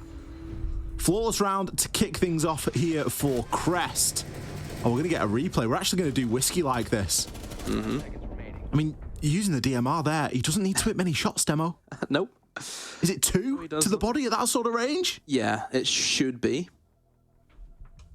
Should be. I mean, it's just more Arakazi should have killed him, in my opinion. It was a bad gunfight from both people, wasn't it? Yeah, it? just a lot of whiffs. A lot of whiffs around the town. But, yeah, flawless round to kick things off for Crest. It looks as if SANDBOX, again, just early on losing those deaths, which is something that did happen to them in Bank Ollie. We've seen a few times they didn't win the opening engagement. They've sacked off the mirror. They've sacked off the bomb site entirely. And look at this for a lineup. We're seeing a couple of changes, a lot more info being played. Also, a bandit comes in to the swing of things. And there's no actual hard breach from Crest. 10 seconds remaining. No ace, no Habana, which I think... Oh, there we go. There's the ace. And even Aruni. What's your opinions on Aruni? I like a bit of Aruni. I think it's very valuable, especially on Villa. I think she's been mudded since that speed change. Yeah, a little bit, but I still think there's value. The reason why I say I think she's been mudded is because I think as soon as you get into that 1-speed category, I think you just lose a lot of weight. Actually, you gain a lot of weight in that aspect, but you know what I mean. Say, surely you gain a lot of armor. No. Yeah, it's just that's what it feels like. I think just having that 1-speed, being able to rotate, you make a lot more noise as you're sprinting. It's a tricky one for me. I'd like SANDBOX to try and find a bit of a balance here between what they brought in the previous round, which I thought was great, minus the fact that they didn't bring a bulletproof. I think a bulletproof would have been fantastic. And then you go into this round where they've got 3 Valkyrie cams, a bulletproof, and a pulse. Overkill, almost. Find a middle ground. You know, you can't necessarily make good on all of that information that you bring in. It's not about bringing as much info as possible. It's about making the most out of the info that you've got. I mean, one Valcam gone. It's probably the advantage, I assume, of having that IQ on board. I think Demic's going to play a big part here as the Pulse, because think of the information that you can gain and also the C4 potential. If you look at the actual top floor, Ollie, about 80% of the top floor you can C4. There's not a lot of safe positions you can sit in. Exhibit A. Exhibit A. There's no safe spots to sit. And what a pick to get as well. Crest, they have been stubborn in only bringing one set of nades, and what do you remove? It's going to cost them, yeah. You remove Tyope with the one set of nades. Now you're forced into a bit of a clear because you're thinking, goodness me, there is a pulse. We need to go below. We need to hunt the pulse because there could be another C4. Yeah. Oh, well, there's the Valk gone. Valk did use the C4 as well. So it's not as if there was, you know, value still there for the Valk. Good boy, I think, just again, as long as he has the cameras up and can now flick the information for his team. It's not a bad thing to have, just having someone on cams. The issue now that I think that Crest are going to fall under is they cannot clear players out of position. They have nothing to kind of root out the defenders. Anyone can just sit inside of Trophy behind the bomb and just head glitch for days. And where's the other pressure coming from? Where's the pressure inside of Master? At this point, Narakazu, he's going to fell yet another, taking out Whiskey. The wall has been open, but I believe it is only ever going to be a line of sight. Bulletproof camera there. I mean, in reality, that bulletproof's all you need. I guess that the Valkyrie camera has got a couple of the C4s early on, but this is going to provide all the value that is required now. We do see a player just head glitching there beside the map's table. Envy Taylor gets caught in no man's land, upside down rappel, finding that one free. The plant likely going to start to go down now. 5 seconds left on the clock. Eclair is still going to stick it. Mephi picks up 2. Time ticking down to 0. The defuse has previously been stopped. Scrappy end to the round, but a round that will be sandboxes.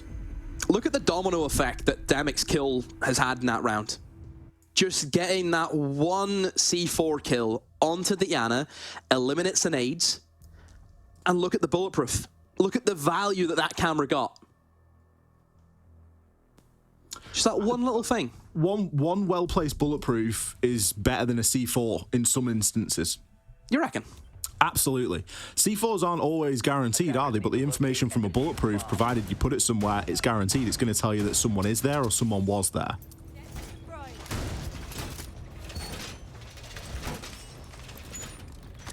It's a shame Sandbox aren't bringing a bulletproof this round. They've reverted back demo. They've gone from all the information under the sun to, well, let's just not bring any. Even though that information got them about 3 kills in the previous round.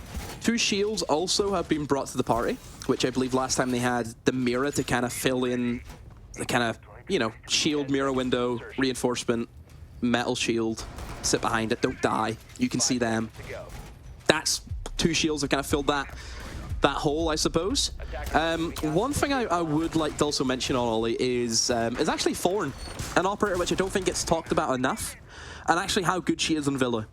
Villa's a very slow map. We see a lot of times, Ollie, where teams will panic, you know, clearing through, and then they finally get to like the execute for this bomb site. Where is the one place that every team likes to plant on this map? Behind the door. Yeah, you place one Thorn gadget there, that will win you a round. Facts. You're a little bit biased for Thorn, aren't you? No, not at all. Just saying, it's just good for Villa. Operator from your neck of the woods? Not at all, and no. You could say like an operator like Sledge or Thatcher or Smoke or Mute could be from my neck of the woods, Ollie, but don't know that one. Good to see the Nook entering from below. Typically, there is always going to be a player on these red stairs. This time it's Mephi. Usually it is the Jaeger or the Wamais. You can keep yourself nice and safe here. A little bit of barbed wire to give you an early warning system. You've got the ADSs. I mean, he knows as well. It's a gentle dance, isn't it? I think they've done their research. I think they have the suspicion that, yeah, Crest, they like a good crouch walk, and certainly that's going to be an option for them. But look at this, 1:30, Ollie. Time slowly ticking down, and there's still smoke canisters you have to go through. I mentioned before, the Thorn gadget, Razor Bloom, all things that you need to take into consideration. And a lot of this does rely on this first pick, and Envy Taylor. What a kill from and there's Meffy as well. Shuts him down. Tie up. He's going to get one and then be traded. Demic was hanging out inside of Library downstairs. The collapse there from SANDBOX. Almost picture perfect. They have lost Good Boy, though. Having a very quiet game so far. Currently sitting 0-3. Does something to try and bring this back to a more even keel, but there is still an advantage here for SANDBOX. Whiskey going to try and navigate the Flores Rotero drone through, and we'll find the deployable shield for free.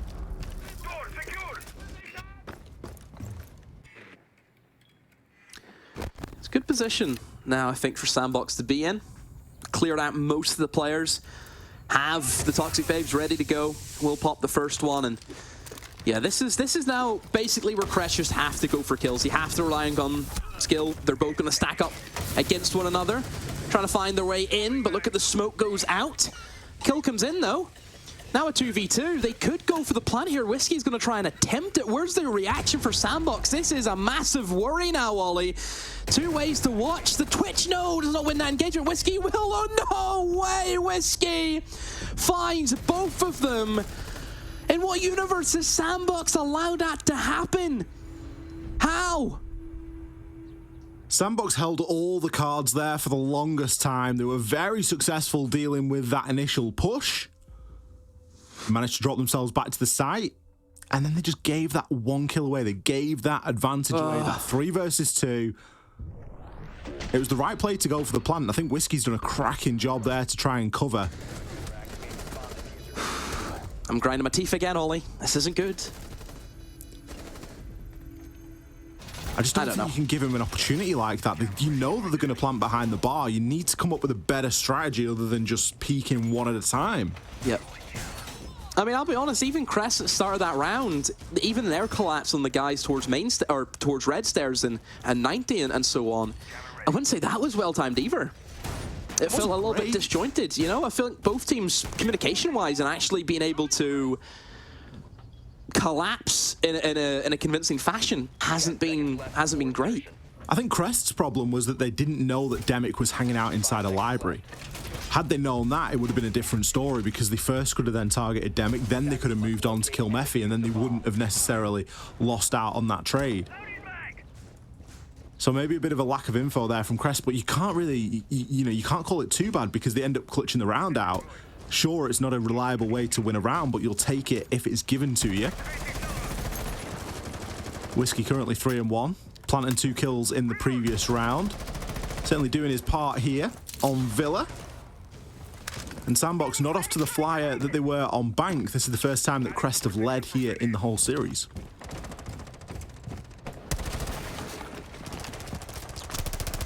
Yeah, Crest leading the way.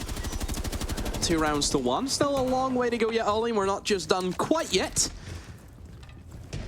As we go into round number 4. 4th attack for Crest, and this is a different attack for them, Ollie. They are up against the kitchen bomb site. This revolves all around verticality. It's all about getting in above, opening up kitchen, moving defenders out of the bomb site into other crossfires that you've established around the map. That should be the plan. Well, let's see if the plan comes through from Crest. Currently quite a lateral approach. Acerola is going to be inside of Art Studio at the moment.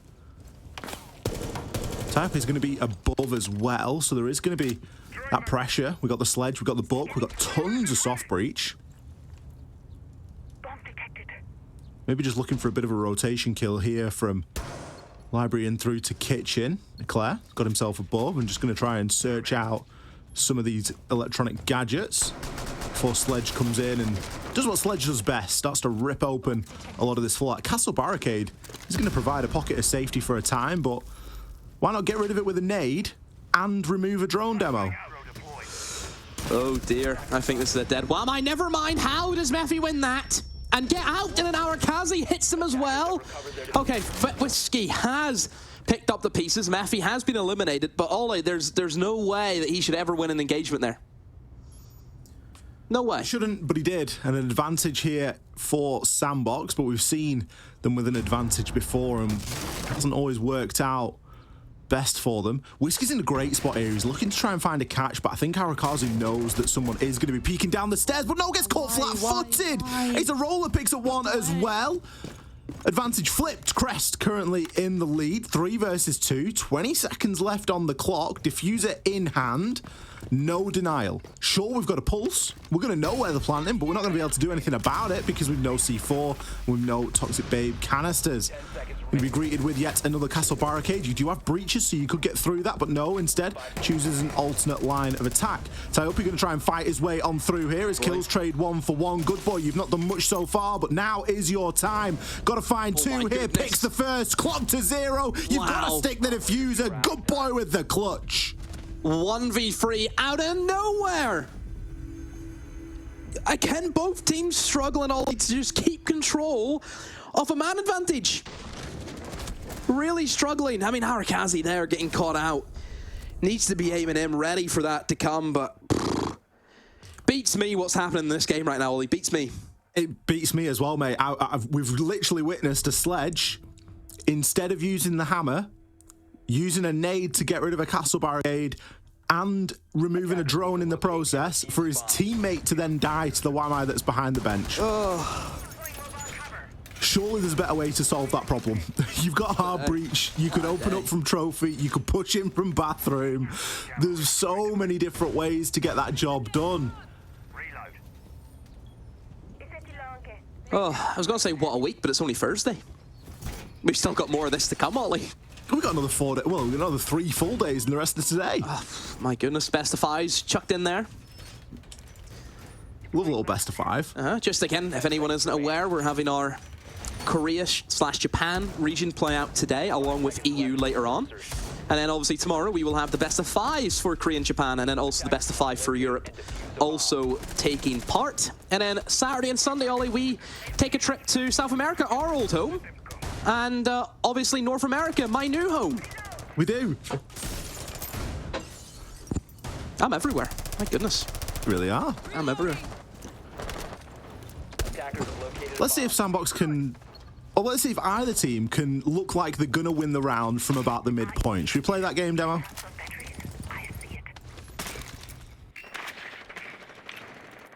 At the midpoint of the round, we've got to call which team we think will win the round. And then we see who actually wins the round. Because it's probably going to be the opposite, right? I mean, that's what it's been the last couple of times. Which game? This is where we would say, oh, it's one of those games today. That's what it feels like. Nook, once again, being brought in. Great operator, just in general. That's why we see such a high ban rate for her. Just very difficult to deal with. Can just crouch around. Don't really know where she's coming from half the time, especially with Solus being banned. I think if Solus is up, you don't have to worry about Nook all the time, because Solus can see the Nook. But Solus is banned, you have to be careful of Nook. You just have to. And again, nades is always going to be a reason why these entries will take this operator, because it just gives you a way of killing players through floors, which is, you know, great fun. The old vertical nades coming through once again. No picks. Finally, we're seeing Crest bring in 2 sets, though. That's what we wanted to see. But they haven't got any picks from them, though, Ollie. Just keep in mind that they have to go through this entire setup where you have, obviously, the shields, the bulletproofs, and, oh my goodness, damn it. Some vertical holes being made for him. Will find that Nook. Another nade from below, not working out for Lua. They haven't been potent, Ollie, bringing all these nades, but to not find any kills. I think if you're bringing 4 nades, you should find 1. You need to find one kill at least. Oh, absolutely. And this is where the problem comes in with the vert nades, because they are a little bit unpredictable, a little bit unreliable. Oh, look at the utility, Ollie. Wamai stacked up Baruni gates. Did they even get the shield? I don't even know. Yeah, they have. Okay, so that's... get the shield. It's cost them everything, though. It has. Look, they've got nothing left. No flashbangs, no nades, no... They literally have to walk in and take gunfights. That's all they can do. The Eclair's going to start. They're going to take down Demic, level things up 1 for 1. Asarola, going to be patient here for the player that's inside of Astro. Eclair, he's had his moments so far. Just going to burn the laser gate by walking through it. Hello? How is he allowed to get away with that? Good boy, fortunately, there with the trade, but traded back. 9 seconds left on the clock, and the plant is going to start to go down. Envy Taylor patiently picks himself up one. Arakazi a second. That's the diffuser cold. Keep yourself alive, fellas. You've secured yet another round, 1 out on time. Yeah, very reminiscent of how Bank went, isn't it, Ollie? For Crest, where they just slow down, they don't have the utility. And then it's so easy for SANDBOX just to sit back and just say, yeah, we'll play the time down. We've got the man advantage. You have no idea where we are. Information there really cost them. It's one thing, you know, having, okay, we have no utility, but we have an idea where they are. Let's just move in, go for the gunfights. It's a different thing saying we have to go for the gunfights, but we have no idea where they are. Look at Lua, for example, who was trying to hit the backstab, had no idea that the Frost just sat on red stairs. That's the difference.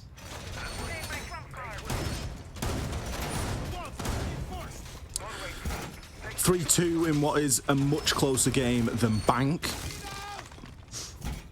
I think if SANDBOX get a 4-2 lead here, it'll start to look a little bit better for them. But 3-3, I do start to worry for them, and I start looking toward that third map demo and think, you know, if Crest are as good as the analysts say on it, maybe in for a little bit of an upset here. A lot rides, in my opinion, on this round here. We're going to see a slight change in operator lineup as well. We've sort of flipped and flopped a little bit here, haven't we? We've gone from all-out information to all-out let's make power positions, and now we go into Envy Taylor on an alibi and Good Boy picking the Capcan. Your favorite. Fantastic time for a Capcan pick. How so? Last round of your defense, you've not played one yet all game long, didn't play it on Bank, not played it on Villa. It's easily got a kill. It's got a kill written all over it. You reckon? There's a kill there. There's a kill waiting to happen. I reckon there's an EDD kill waiting to come through. Throwing frag. Once again, just an nade being tossed, Ollie, and nothing comes off it. Just get them out there. They think these nades are growing on trees. They're not. just 45 seconds into the round, just throw a nade out there, see what you Honestly, like if there's a tree that has nades on it, show me that tree. It's like when you spawn into X-Defiant and the first thing you do is just launch a nade. Oh, yeah, classic vibes, you know what I mean? So, yeah. This one might get something. He's going to go around. Meffy is going to take a good portion of damage there and eventually be finished off. Player from the Repel as well. That's the second time we've seen a player from SANDBOX just get caught in the middle of astronomy. Just stood there looking the opposite direction. 3v4, and it's, you know, half the round gone. It's not a good image, I would say, from SANDBOX to... I think losing players early on is fine for this kind of setup, but you need to take more people with you. I think if you're going 2 for 2, you're fine. Reloading! Yeah, the problem is when you go 2 for 1. Or even 2 for none. And you look at what you've removed here. Yeah, you've removed the Twitch. I mean, Crest have done more damage to themselves just hurling nades left, right, and centre than that. They have spotted out the Capcans as well. We can see a yellow ping there. Is going to alert them of their presence. A couple of low players though, so all it takes is a momentary lapse in concentration. Lua has been very thorough. Does need to be cautious though. There's a bit of a challenge maybe coming in through from maps. I'm going to send that one through as the Toxic Babe canister comes out as well. Look at the time from Crest demo. It's always this final 20. Nest in position. But I worry. Again, I worry from this position because we've seen this before. It just... I don't know. I can't trust both of these teams to see out a man advantage. That's what it feels like. Oh, that's a good swing, though, from Whiskey. Just walks in and, oh, finds it down. Never mind. Don't have to worry. I trust Whiskey enough. And, yeah, there we go. Cleans up house, Ollie. A free K. Just literally walks in study, slips in the maps, and kills them all. Whiskey's the main character in this map so far. He's had a cracking attacking half there. Played great. It's going to level things up at 3-3. I like this entry as well. I think that tie-up, he didn't do too badly on that. Lua as well on the Astro Repel. Whiskey, usually the player that we're seeing getting the diffuser down, but in this game, obviously feeling himself a little bit, and if you give him the AK-12, why not let him run riot with it? A 3-3 there for Crest. I mean, it might be an even scoreline demo, but it feels like Crest have come out on top there for me. Attackers need to locate and defuse bombs. I think SANDBOX have definitely shown us that they were a little bit shaky on the attacks on Bank. You know, they were giving rounds away. They gave 2 rounds away. Yeah, however, I think now that they are under pressure and it hasn't been as easy of a Villa as what Bank was, I think they'll... it's weird to say, but I'm going to use the term take it seriously, if that makes sense. I get you. It does feel like a couple of the rounds on Bank weren't taken as seriously as they could have been. But this is where now... They were in cruise control. I want to see 6th gear. I want to see them finish it out. 6th gear? Do you not use cruise control in 6th gear? I thought that was the whole point of it, right? You're cruising. 6th is the cruising gear. That's what it feels like.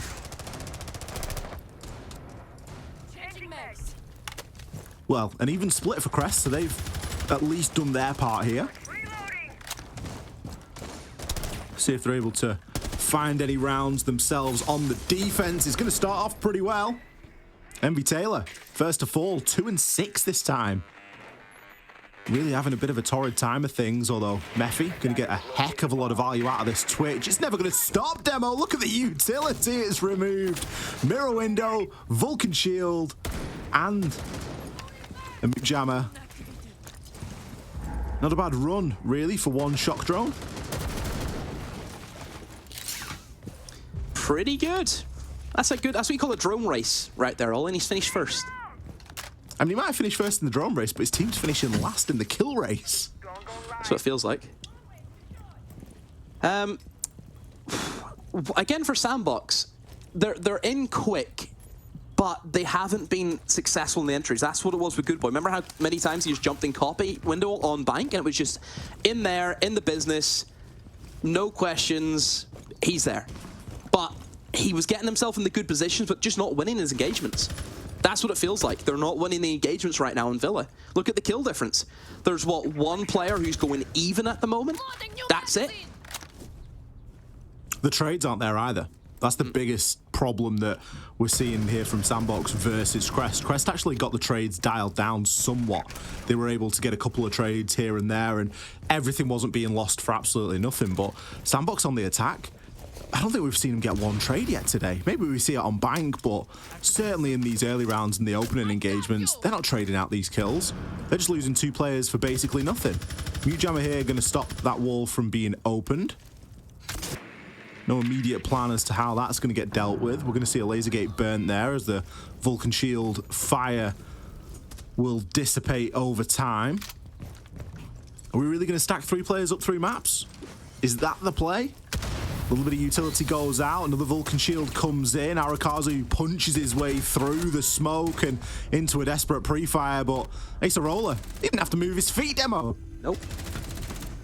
Easy enough.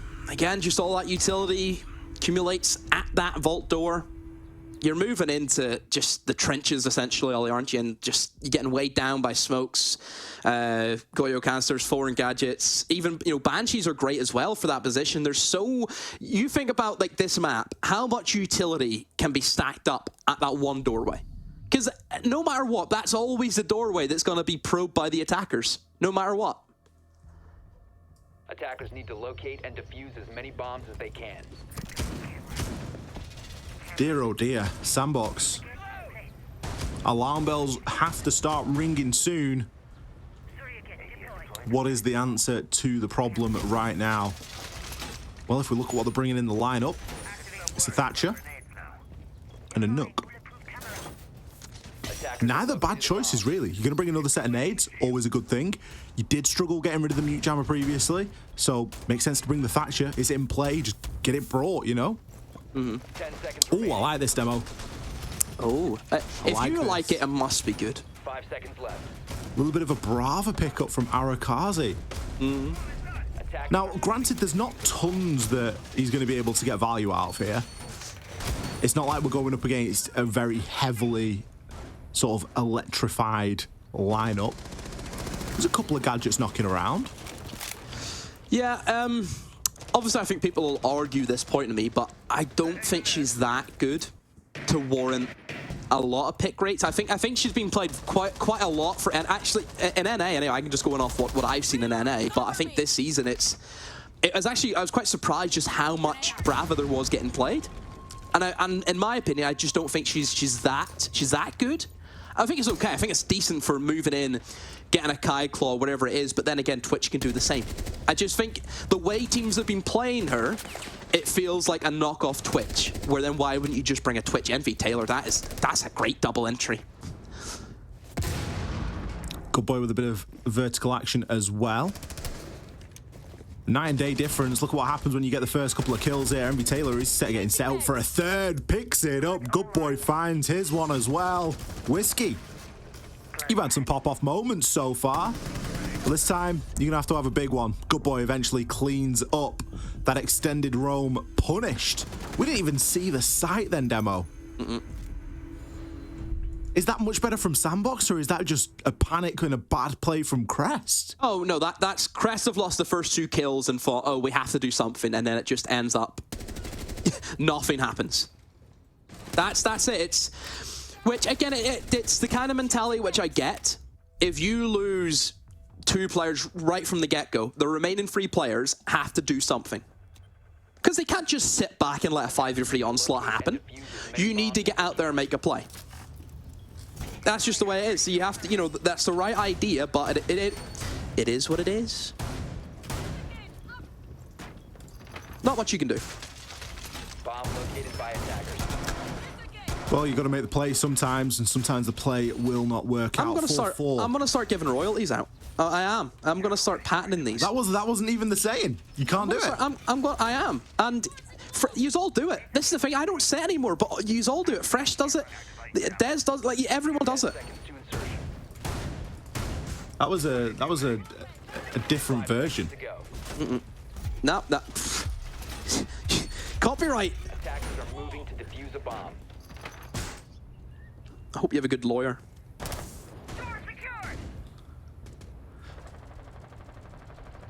Let's see if Envy Taylor can be as successful this time on the approach as he has been previously. So quick into the building, aren't they? They really like don't greyhounds. They're like greyhounds after a rabbit. They really don't mess around. The thing is, it's getting better though, because we're seeing drones in front of people now. You know, Good Boy's got a drone at his feet. He's not just blindly walking on in. Envy Taylor as well. He's suffered his fair share of entries on the attack and on the defense. But we know that all of this is clear. We can see the drones working on ahead. Yeah. Also, another point that you might want to touch on is just no sledge, no buck. However, they still can do the job in terms of vertical, because they have double breaching charges from Ace and also Thatcher. However, you know, going for the breaching charges whenever you're up against a Pulse and a Valkyrie, where you're locked into an animation ollie, that's the only where you have. Envy Taylor, another opening kill. On to the player below. Whiskey Gone, who has been probably, you know, a good standout performer at the moment. What have I just seen? Envy Taylor? Okay. Are you knackered?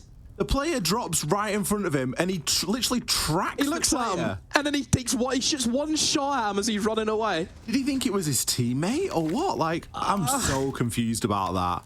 It doesn't matter. They've got 2 kills anyway. Get them glasses cleaned. I know he's a glasser wearer. I think he's just lost now, isn't he? He's sort of looking to see if it's going to happen again. Like, surely if I just look in this direction, it'll happen again, right? He's old. He's old, you know. That's what happens. Mate, we're using a super short. We've got 6 breaching charges, and we're using a super shorty to open the floor. Short to open, and he's died. And then Lua. Where was he going? He turned his back in the middle of a corridor to look at piano as if someone would be there. Honestly. Lua's now just finding all the information out for free. That C4, it doesn't look massive, but it's huge because of where Envy Taylor was playing. You think about it, he was trying to cut a line in between a couple of sites. He was trying to stop those players from rotating. We've still got Legion playing inside a library. Good boy. He's going to push his way down somewhat. They know He knows that something isn't right here, though. He can feel it. He's going to get swung as he takes out the default camera. Second kill coming on in here is going to be traded. The wall now opened. It's going to allow players to start transitioning through, but Acerola immediately takes Demic down. Mephi, you've got to try and clutch up here. A round that was looking good for SANDBOX is now looking dreadful. 10 seconds left on the clock. Surely you don't go for the plant. He's going to lock himself into the animation. Acerola Leclerc, now is the time. I honestly thought they were going to let him get it down, Demo. I was waiting for the players to come and they just weren't coming, but eventually Acerola enters the only default plant spot and takes him on out. SANDBOX, that is a round I bet you wish you could forget. Mate, what? Like, I just don't know. I don't know anymore. It all started from MV Taylor. Did it not? That's where I think we lost our minds, and then it's just somehow spread. I think that rattled Envy and the shockwaves just dispersed throughout the whole team. It's a nightmare. Honestly, you'd think Scarecrow's in the other team. Nice. Thank you. 5-4. Honestly, Crest win this game. I hope that, honestly, the way SANDBOX have played that round, I don't think they deserve to win this map. There's only so many times that we can say, oh, SANDBOX aren't taking it seriously. They're not just like, that was bad. That's it was bad. I saw 6 breaching charges. A 5v3. A super shorty. A 5v3 with about how long? Well, about a minute 40 to go, and you lose that with having everything in your pocket. Everything. Deary me. No words. Honestly, can't wait to see what Fresh is going to say. Is he going to be in a fence? Is he going to sit in the fence? Or is he going to join me down here in the pits of Lazarus? What's he going to do? There's surely no fence that you can sit on for this, though. He'll find... Hey, Magpies always find a way. That's the way it goes. Arakazi, first to fall here. Crest immediately with that opener. This time it is going to be traded, though. Good boy getting himself into an engagement as well. Where's the support? Honestly, Envy Taylor should be on him immediately. Envy Taylor was downstairs. Where's he going? Acerola should surely be pinched here. Envy Taylor, go. Go! He's going to push up. What's going on? I've got a clue. Oh, he didn't have a clue, and then he had a lot of clues. He punched the hatch to go down. They were playing Ring Around the Rosie, Ollie. Mephi eventually clears it up. 3-3. I mean, it's not dreadful. It's not fantastic.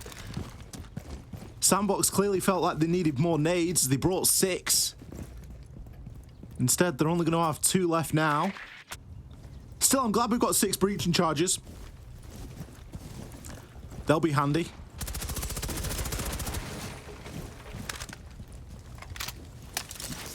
They will be handy indeed.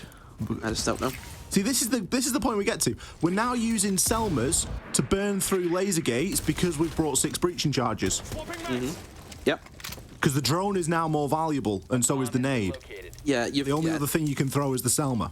There's 6 nades. That's what you've brought 6 nades and 6 breaching charges. It's a tricky one. It's the start of a bad joke, doesn't it? And the issue is that 4 of those nades went unused. We are going to see players start to hop in now. Mephi. Mirror window. He's not aware that there is going to be somebody coming up those main stairs. Crouch walking through. Eventually, Whiskey is going to be shut down. It's a great player to remove here. He's had a fantastic game so far. Leclerc, how can you win this 3 versus 1? Well, you'll start by finding the first. Gets the down onto Good Boy. Can he pick the second? There's 22 seconds left here. C4. He knows he's got the down. He's going to maybe try and confirm that with C4. Why not? At this stage, you need anything you can get. Puts a bit of damage in onto Demic. The plant going to start going down. SANDBOX, they're doing a good job of trying to throw this, but eventually they get it over the line. Mephi, head glitching on that map's table, brings a little bit of law and order into what was a very chaotic round. Can Fresh sub in? I can't. He's used the C4, the only way that he could have won that round. He's used it to finish off someone who's literally on the floor. In what universe? Instead of keeping that and then getting a guaranteed kill. Like, as soon as I seen that, I was like, yeah, he's done. Defenders, protect your bombs from being defused. Get fresh in. Get him in here. Look, he's chomping at the bit to get on. 5-5. He can't wait to get another cap. You know, it's like whenever a player goes on for England, they just can't wait to get that, you know, that cap. That's what Fresh is like with the casting. He plays for his club all the time, but the country, oh, that's a tricky one. A little casting. Analyst desk is his club, and then the casting is his country. That's what he wants. He wants the country. Deary me. Let's see if either team can show us some sense in this round. 5-5. 5 seconds left. Surely we don't have 6 breaching charges again. Attackers are moving out to locate a bomb and defuse it. Look at Acerola as well. 13 and 6, Ollie. He's pulling a 2KD. Acerola's a cracker. He's trying his best, but this has not been the strongest showing of both teams. I think that's a guarantee in this game. Like, look at the kills. Like, look at the kills from SANDBOX. A lot of the only one player is going positive. That's only a 1 KD, yet they've still won 5 rounds. Yeah, I don't think that SANDBOX will be entirely happy with the performance, regardless of the result. Definitely some big things that they're going to want to try and look at, and especially when you start thinking about, you know, sure, we're playing Crest at the minute, but they're going to be going up against other competition if they, you know, advance through the competition. That's the whole point of it. Mm-hmm. Going to be playing internationally, and that's where things do start to get very difficult when you're making this basic level of mistake time and time again. Now, you know, we can say maybe they're, you know, taking the foot off the gas, not taking it as seriously, but they're still suffering. Another entry going in favor of Crest here, Envy Taylor. It seems like he gets 2 or gets non-demo. Oh dear, another one of those rounds for SANDBOX where, like you mentioned, it's Envy Taylor is either here or he's gone. He's out of the server. And in my mind, if I'm a rational guy, I'm sitting there thinking, oh, well, this isn't an easy round for Crest. But not today, Ollie. Not today. Still winnable. Because it's one of those games. It's still winnable, even though they've got 3 C4s. Probably still got some sort of information kicking around from the Valkyrie or the Mozzie. 3 Toxic Babe canisters and only a minute left on the clock. Yep. It's almost hard to fathom how SANDBOX can even attempt this, but you know that they're going to make it close. You know it's going to come down to at least 2 versus 1. It's going to start with Good Boy. Yeah, he almost needs to cause the distraction for Matthew just to clean up. And they're going to have to go for Acerola, who at the moment is in, you know, a bit of a default position just behind the desk inside of Astro. That's a great smoke grenade, it has to be said, from Eclair, because that will just give Acerola just a little bit more stability. And he finds that important kill. Sure, he's been traded, but a 2v2, Ollie. This is what I mean. What's going on? We said it'd get close, and that's removed both of the C4s as well. Eclair is going to find one onto Good Boy. Demic not there immediately for the refrag, but he knows exactly where Eclair was. Going to throw out the Selma charge, maybe for a little bit of sound distraction. As he looks to try and push through. 8 seconds left. Surely doesn't get anything done here. There's going to be a player just on the other side of the wall. Doesn't even find that. Eclair shuts him down with a shotgun at close range. It's going to put Crest onto a map point. Well, that was, I would say, pretty comfortable for Crest just to see it out. But boy, I was worried. See, when it gets to this stage, I'm like, not again. Not again. But it's fine. 6-5. Timeout, SANDBOX. Bit late, in my opinion. I'd have liked to have seen this timeout maybe 3 rounds ago. Don't you like a timeout whenever a team like loses like either 3 rounds in a row or it's like 5-4? Don't you? I like a timeout before that, though. I think if you see something that goes wrong, just get it fixed. A timeout's usually for when a team is maybe bickering or not able to make their minds upon something. You can use timeouts for strategy and stuff, but the teams generally know, that is in the players generally know themselves what they need to do. Coach isn't going to come in there with a full strat and be able to articulate it in 45 seconds. It's more to kind of keep the peace amongst the troops, you know? Give a little bit of confidence, give a little bit of motivation.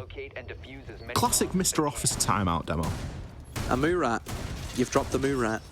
Out of all the people... Or a Fabian timeout. Yeah, I was going to say, we've looked at Fabian and then you went to Murat as, the inspirational coach. I think that some of Mr. Officer's timeouts are very good at SI, the ones that we got to listen to. Were we watching the same stream? It was... Gasson was doing a fantastic job. That was actually, that too, I did enjoy. I thought that was a very good bit. SI. It was very good. Made me laugh. 10 seconds remaining. 5 seconds to go. 6-5.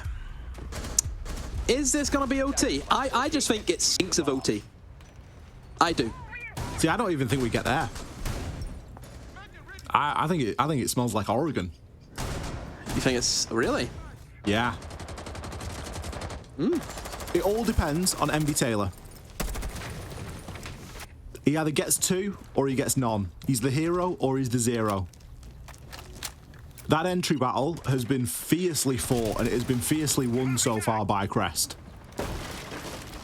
If SANDBOX are able to trade off Envy in the early opening round, the problem is SANDBOX have got 2 entries. They've got Good Boy and Envy. And Good Boy we always see him with the drone at his feet, and Envy I'm just not sure. I'm not sure if he drones himself or if he tries to clone in or whatever it might be. But it just never seems as successful. Oh yeah, skins are allowed in this. I forgot about this. Did you remember that the skins are allowed in this competition? I did think we saw a little Ember Rise earlier. Yeah, and also it was the player that dropped in front of MV Taylor. Yeah. Oh, there we go. We're not blaming it. We can't blame him then. It's not MV Taylor's fault. We've all been there. No, I just clocked that. I forgot that skins were allowed. Have we seen any Pickle Ricks yet? I forget. Attackers have located Get me a Pickle Rick. I think we maybe saw a Pickle Rick like card. We want a Pickle Rick. I didn't necessarily see the skin. I can just tell by like, isn't it? I can just tell by their arms what they're wearing. It's so sad. Anywho, there's the cap cannoli, which just did nothing, which you said you love, but hasn't worked out too well. It didn't get anything for SANDBOX, did it? No, and it also hasn't done anything for Crest because they've just shot them all.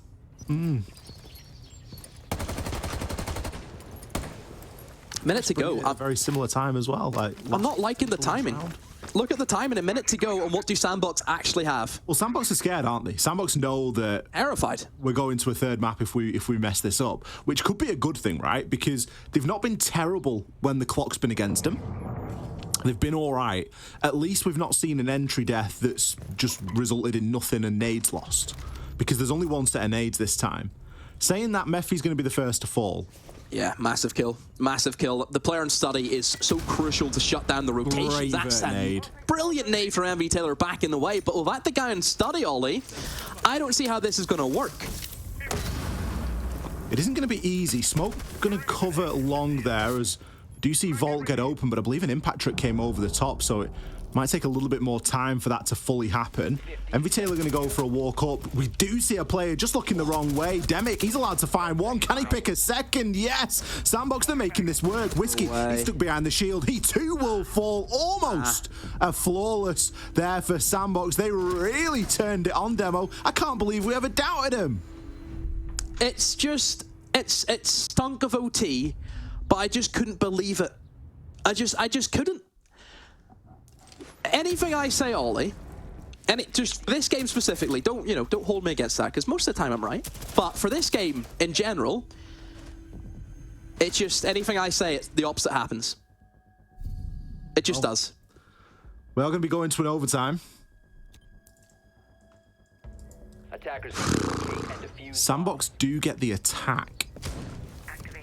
Not the best, not the worst. We've seen even 3-3 half, so there's no inherent advantage based on the teams that we've got here where one prefers one side more than the other. Both have been fairly equal. Maybe feeling a bit of confidence, though, coming off the back of what was their best attacking round yet. Not going to be attacking into study, though. 10 seconds to insertion. It's a site we've seen go a couple of different ways. Crest have tried to hold it very extended, suffered on that opener, and then tried to fill the gap of that extended roam and suffered even more. They are going to be playing things quite open here. They've got a castle brought in for the occasion, and a Rooney as well, so really looking to slow down SANDBOX here, but SANDBOX have read in quite nicely. They brought the Flores, which is a great pickup if you're going to be going up against the castle.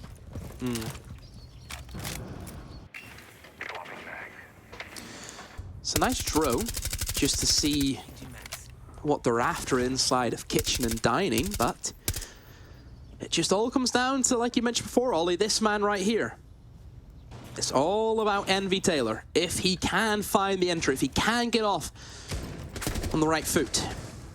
Good boy. He himself, scrappy engagement there, almost got a glimpse, and there that goes down Envy Taylor. He's gone, Ollie. We've commented on it so many times so far, that entry death for Envy Taylor it's almost been disastrous. And it's not that he's dying, it's just that he's not being traded. He's just out there on his own. Good boy going to be the top of red stairs right now. Does seem to be working quite far ahead of the rest of the team. Arakazu going for a little bit of a drone inside of sight. It is a little bit unclear at this point as to what SANDBOX are rotating for. We've got Envy Taylor, who feels in quite a vulnerable spot at the top of red stairs, and we've still got players hanging out on the roof. Mephi, he's going to make his way down now and maybe provide a little bit of assistance.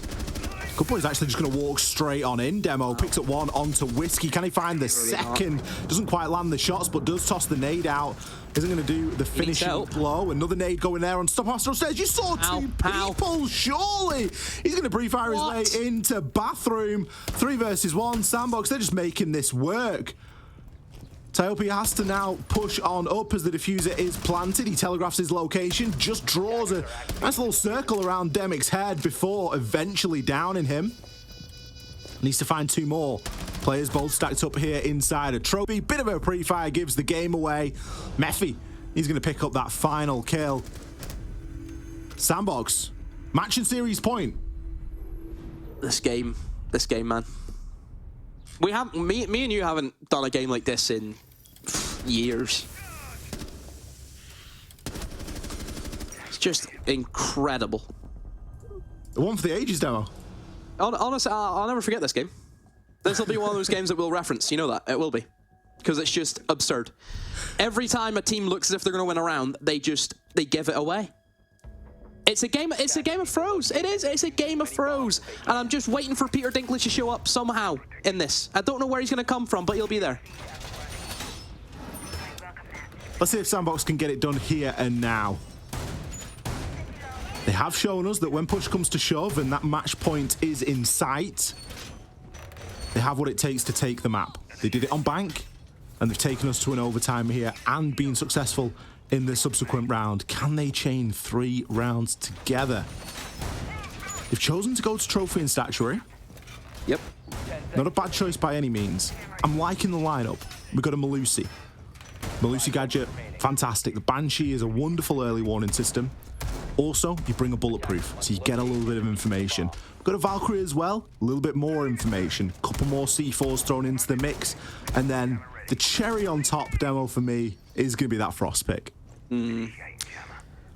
I assume they've put 2 Frost mats in bedroom somewhere. I'm guessing that's probably what they've done. The last one, I'm curious to see what they've done with it. Because, other than the windows and bedroom, where else can you put a good Frost mat? There's no such thing as a bad one.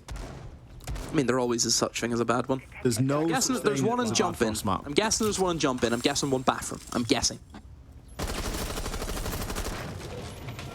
They're all always a bad Frost mat. No. They're all bad until they catch someone, and then they're good. I don't know. I love a little off Frostmat. Top of the stairs, halfway, you know, just somewhere that someone's going to be an ADS. It's good information from the IQ. Allows Lua to eliminate the Valkyrie cameras that were stationed inside of bedroom. And here comes the nades from below once again. Only just the 2 nades. No nuke being brought in this time. So he needs to make sure he can get these nades on point. But there hasn't been, apart from really that 1 nade kill that we've seen from, was it Envy Taylor from below? That's been really it, hasn't it? Yeah, I think that was the only one. Again, it just goes to show how inconsistent the nades are from below, you know. Ever since it got nerfed. Yeah, exactly. It's not been as good, yeah. Exactly. It is since the nerf. They have been, you know, incredibly overpowered previously, but since some changes, oh, we're seeing a bit of damage come in here. Tiope, he's going to take a ton as Lua does eventually trade out onto Mephi, but the kills are going to start to flood. Envy Taylor picks himself one up as we're still challenging on from that half-reinforced wall out through the windows into Master. Kills again. Look at the utility ollie. There is none. Remember, we've seen this before. This is the exact same round that we've seen previously where they just walked in and Claire catches the player not looking at him, goes in for the defuse. Envy Taylor now with that 9mm has to swing across, so gets it down, but no. Not enough for Whiskey. I've seen that before. That should not be happening. You surely can't just be allowing players to walk on into Statuary. Crest. They're going to risk breaking that momentum and take their tactical timeout right now. A very risky time for a tactical timeout. Gives SANDBOX an opportunity to discuss amongst themselves as well. Don't forget, they took theirs only 3 rounds or so ago. Eclair. Fantastic walk in there. Good boy just gets caught out in no man's land.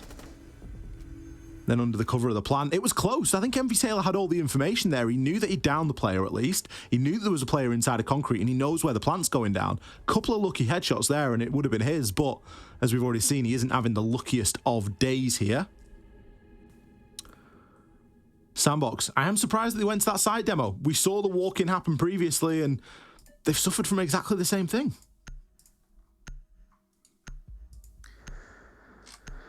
Oh, I don't even know where to go now. I don't even know.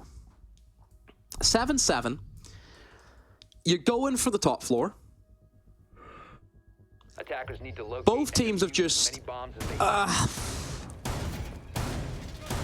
Yeah, I'm just. Yeah, let's just see what happens. You know, let's just see what happens.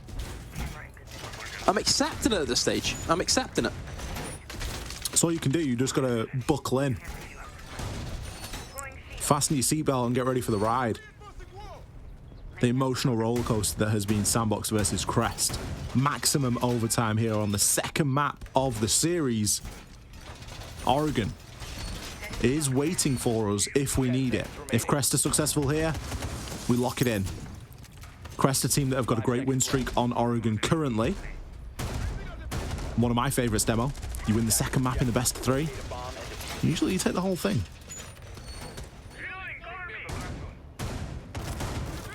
It happens a lot at majors. It does happen a lot at majors.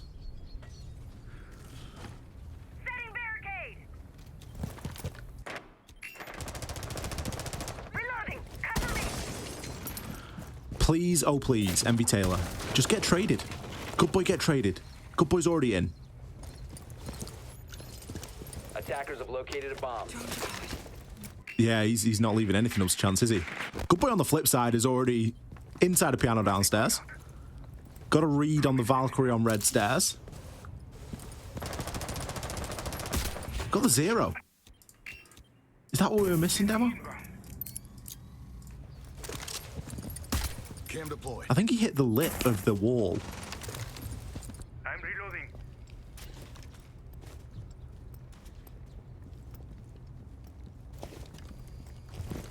Either that or it's just getting eaten up straight away. Huh. I will watch over us. Perimeter defense online. That isn't going to do the business, unfortunately, for Envy Taylor. ideally, you do want to make one of those nades sing. You've still got 5 in pocket. You would hope that with 5 nades, you were able to net at least 1 kill. Sell them out!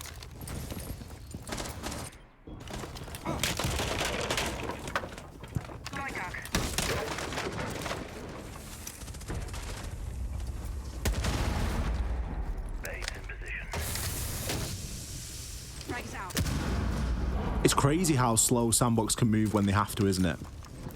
You know, when they have to be methodical and they have to take the time, they really can do it. It's not doing much for them at the minute. They've got the wall open, sure, but they've still not gotten anything. And now they're getting harassed from below. And there's going to be that ever-looming presence of the flank. Mephi is going to pick himself up his first kill, and he's going to explode the Vulcan canister there. There is another one still on that map's door, so provided they can get a bit more pressure in this way, they are going to be able to lock those players out. There's a heavy stack-up of players currently on this south side.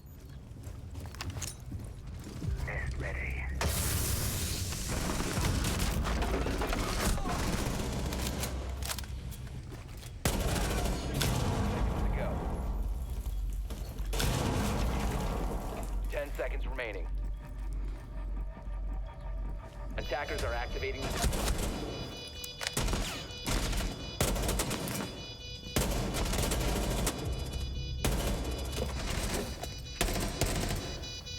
Ready to breach.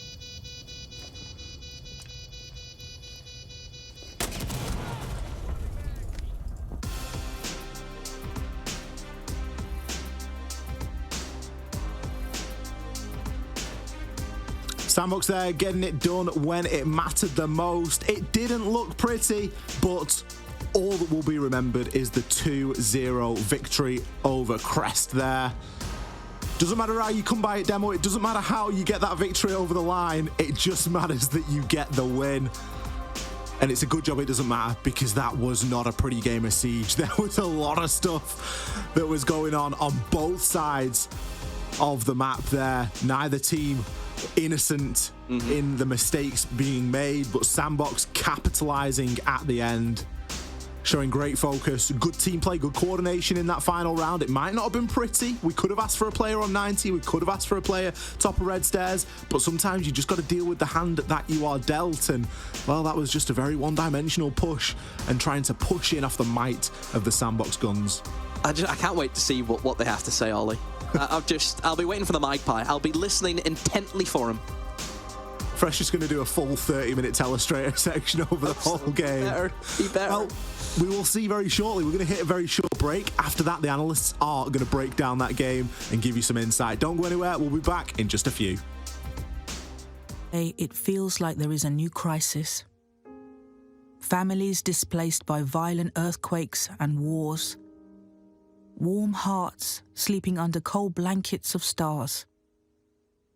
Lives destroyed and washed away. Families fleeing into the unknown.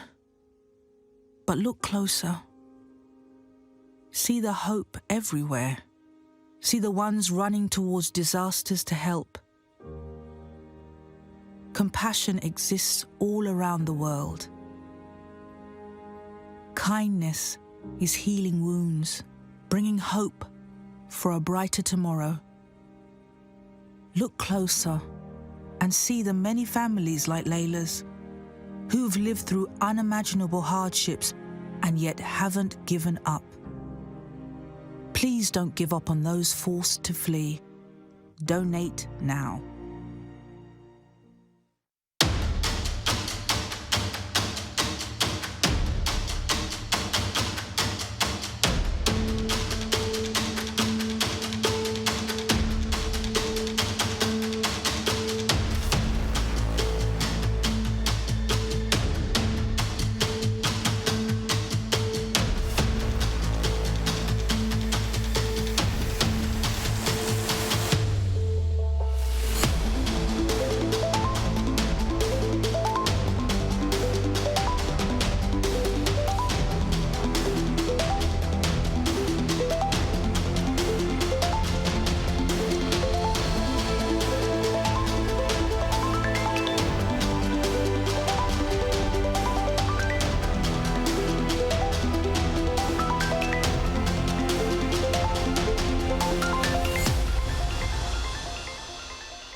Did you know that 80% of a human's brain is developed by age 3? That's such a narrow period of time which will have lifelong consequences. Not only on one child, but whole societies, the whole world. That's why we chose UNICEF at Gamers Without Borders, because they are there for children every step of the way. From early childhood until they enjoy their rights to health, education, protection, and more to grow up and thrive. Choosing UNICEF is the right thing and the smart thing to do, and you can join us. Progress is a race that has no end. After every finish line, another challenge awaits. How can we continue to push innovation in a sport at the forefront of technology? This is how.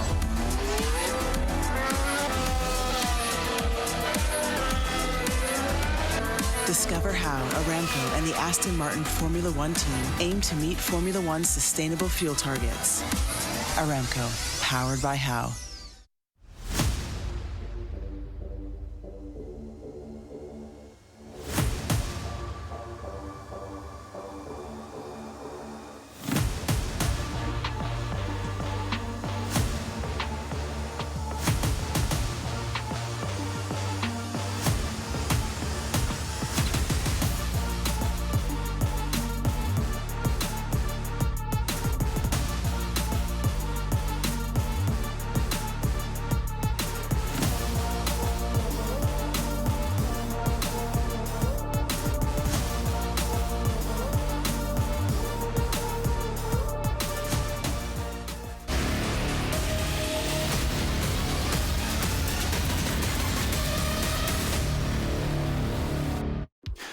Demo with the, I don't know, the quote of the day so far, a game of throws. I like it. Welcome back to Gamers Without Borders. We have our first finalist in our Korea Japan region. We've got SANDBOX, who will be continuing to tomorrow's best of 5 finals.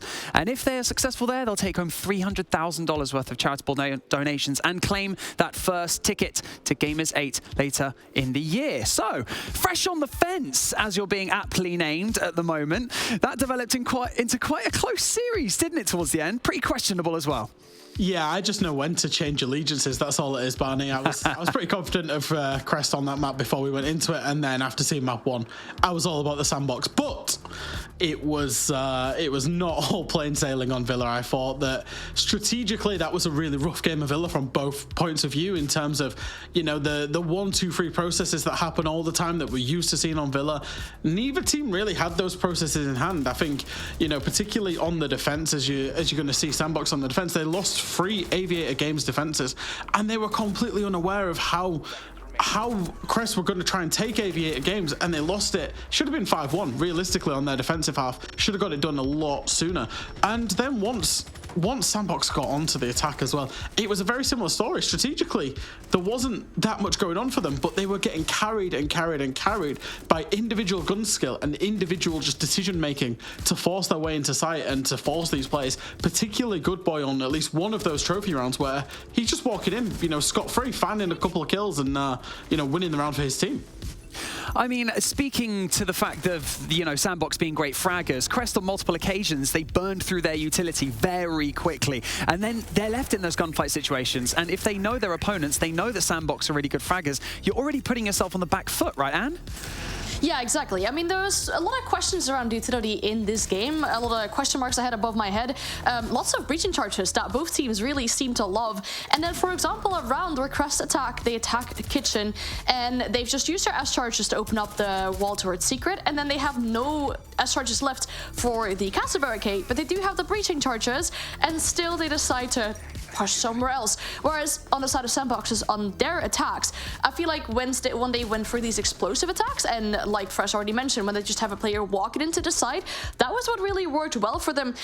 Also, on the side of Crest, sometimes when they got in these clutching positions, we just saw a round previously where they had that 1v3, it just seemed like a little bit of panic. Maybe something we talked about in the pre-show about inexperience or stress coming in with these players, but even when they were in clutches and they got it down, they seemed so focused on getting the confirm on that down instead of fighting the other two players that were alive.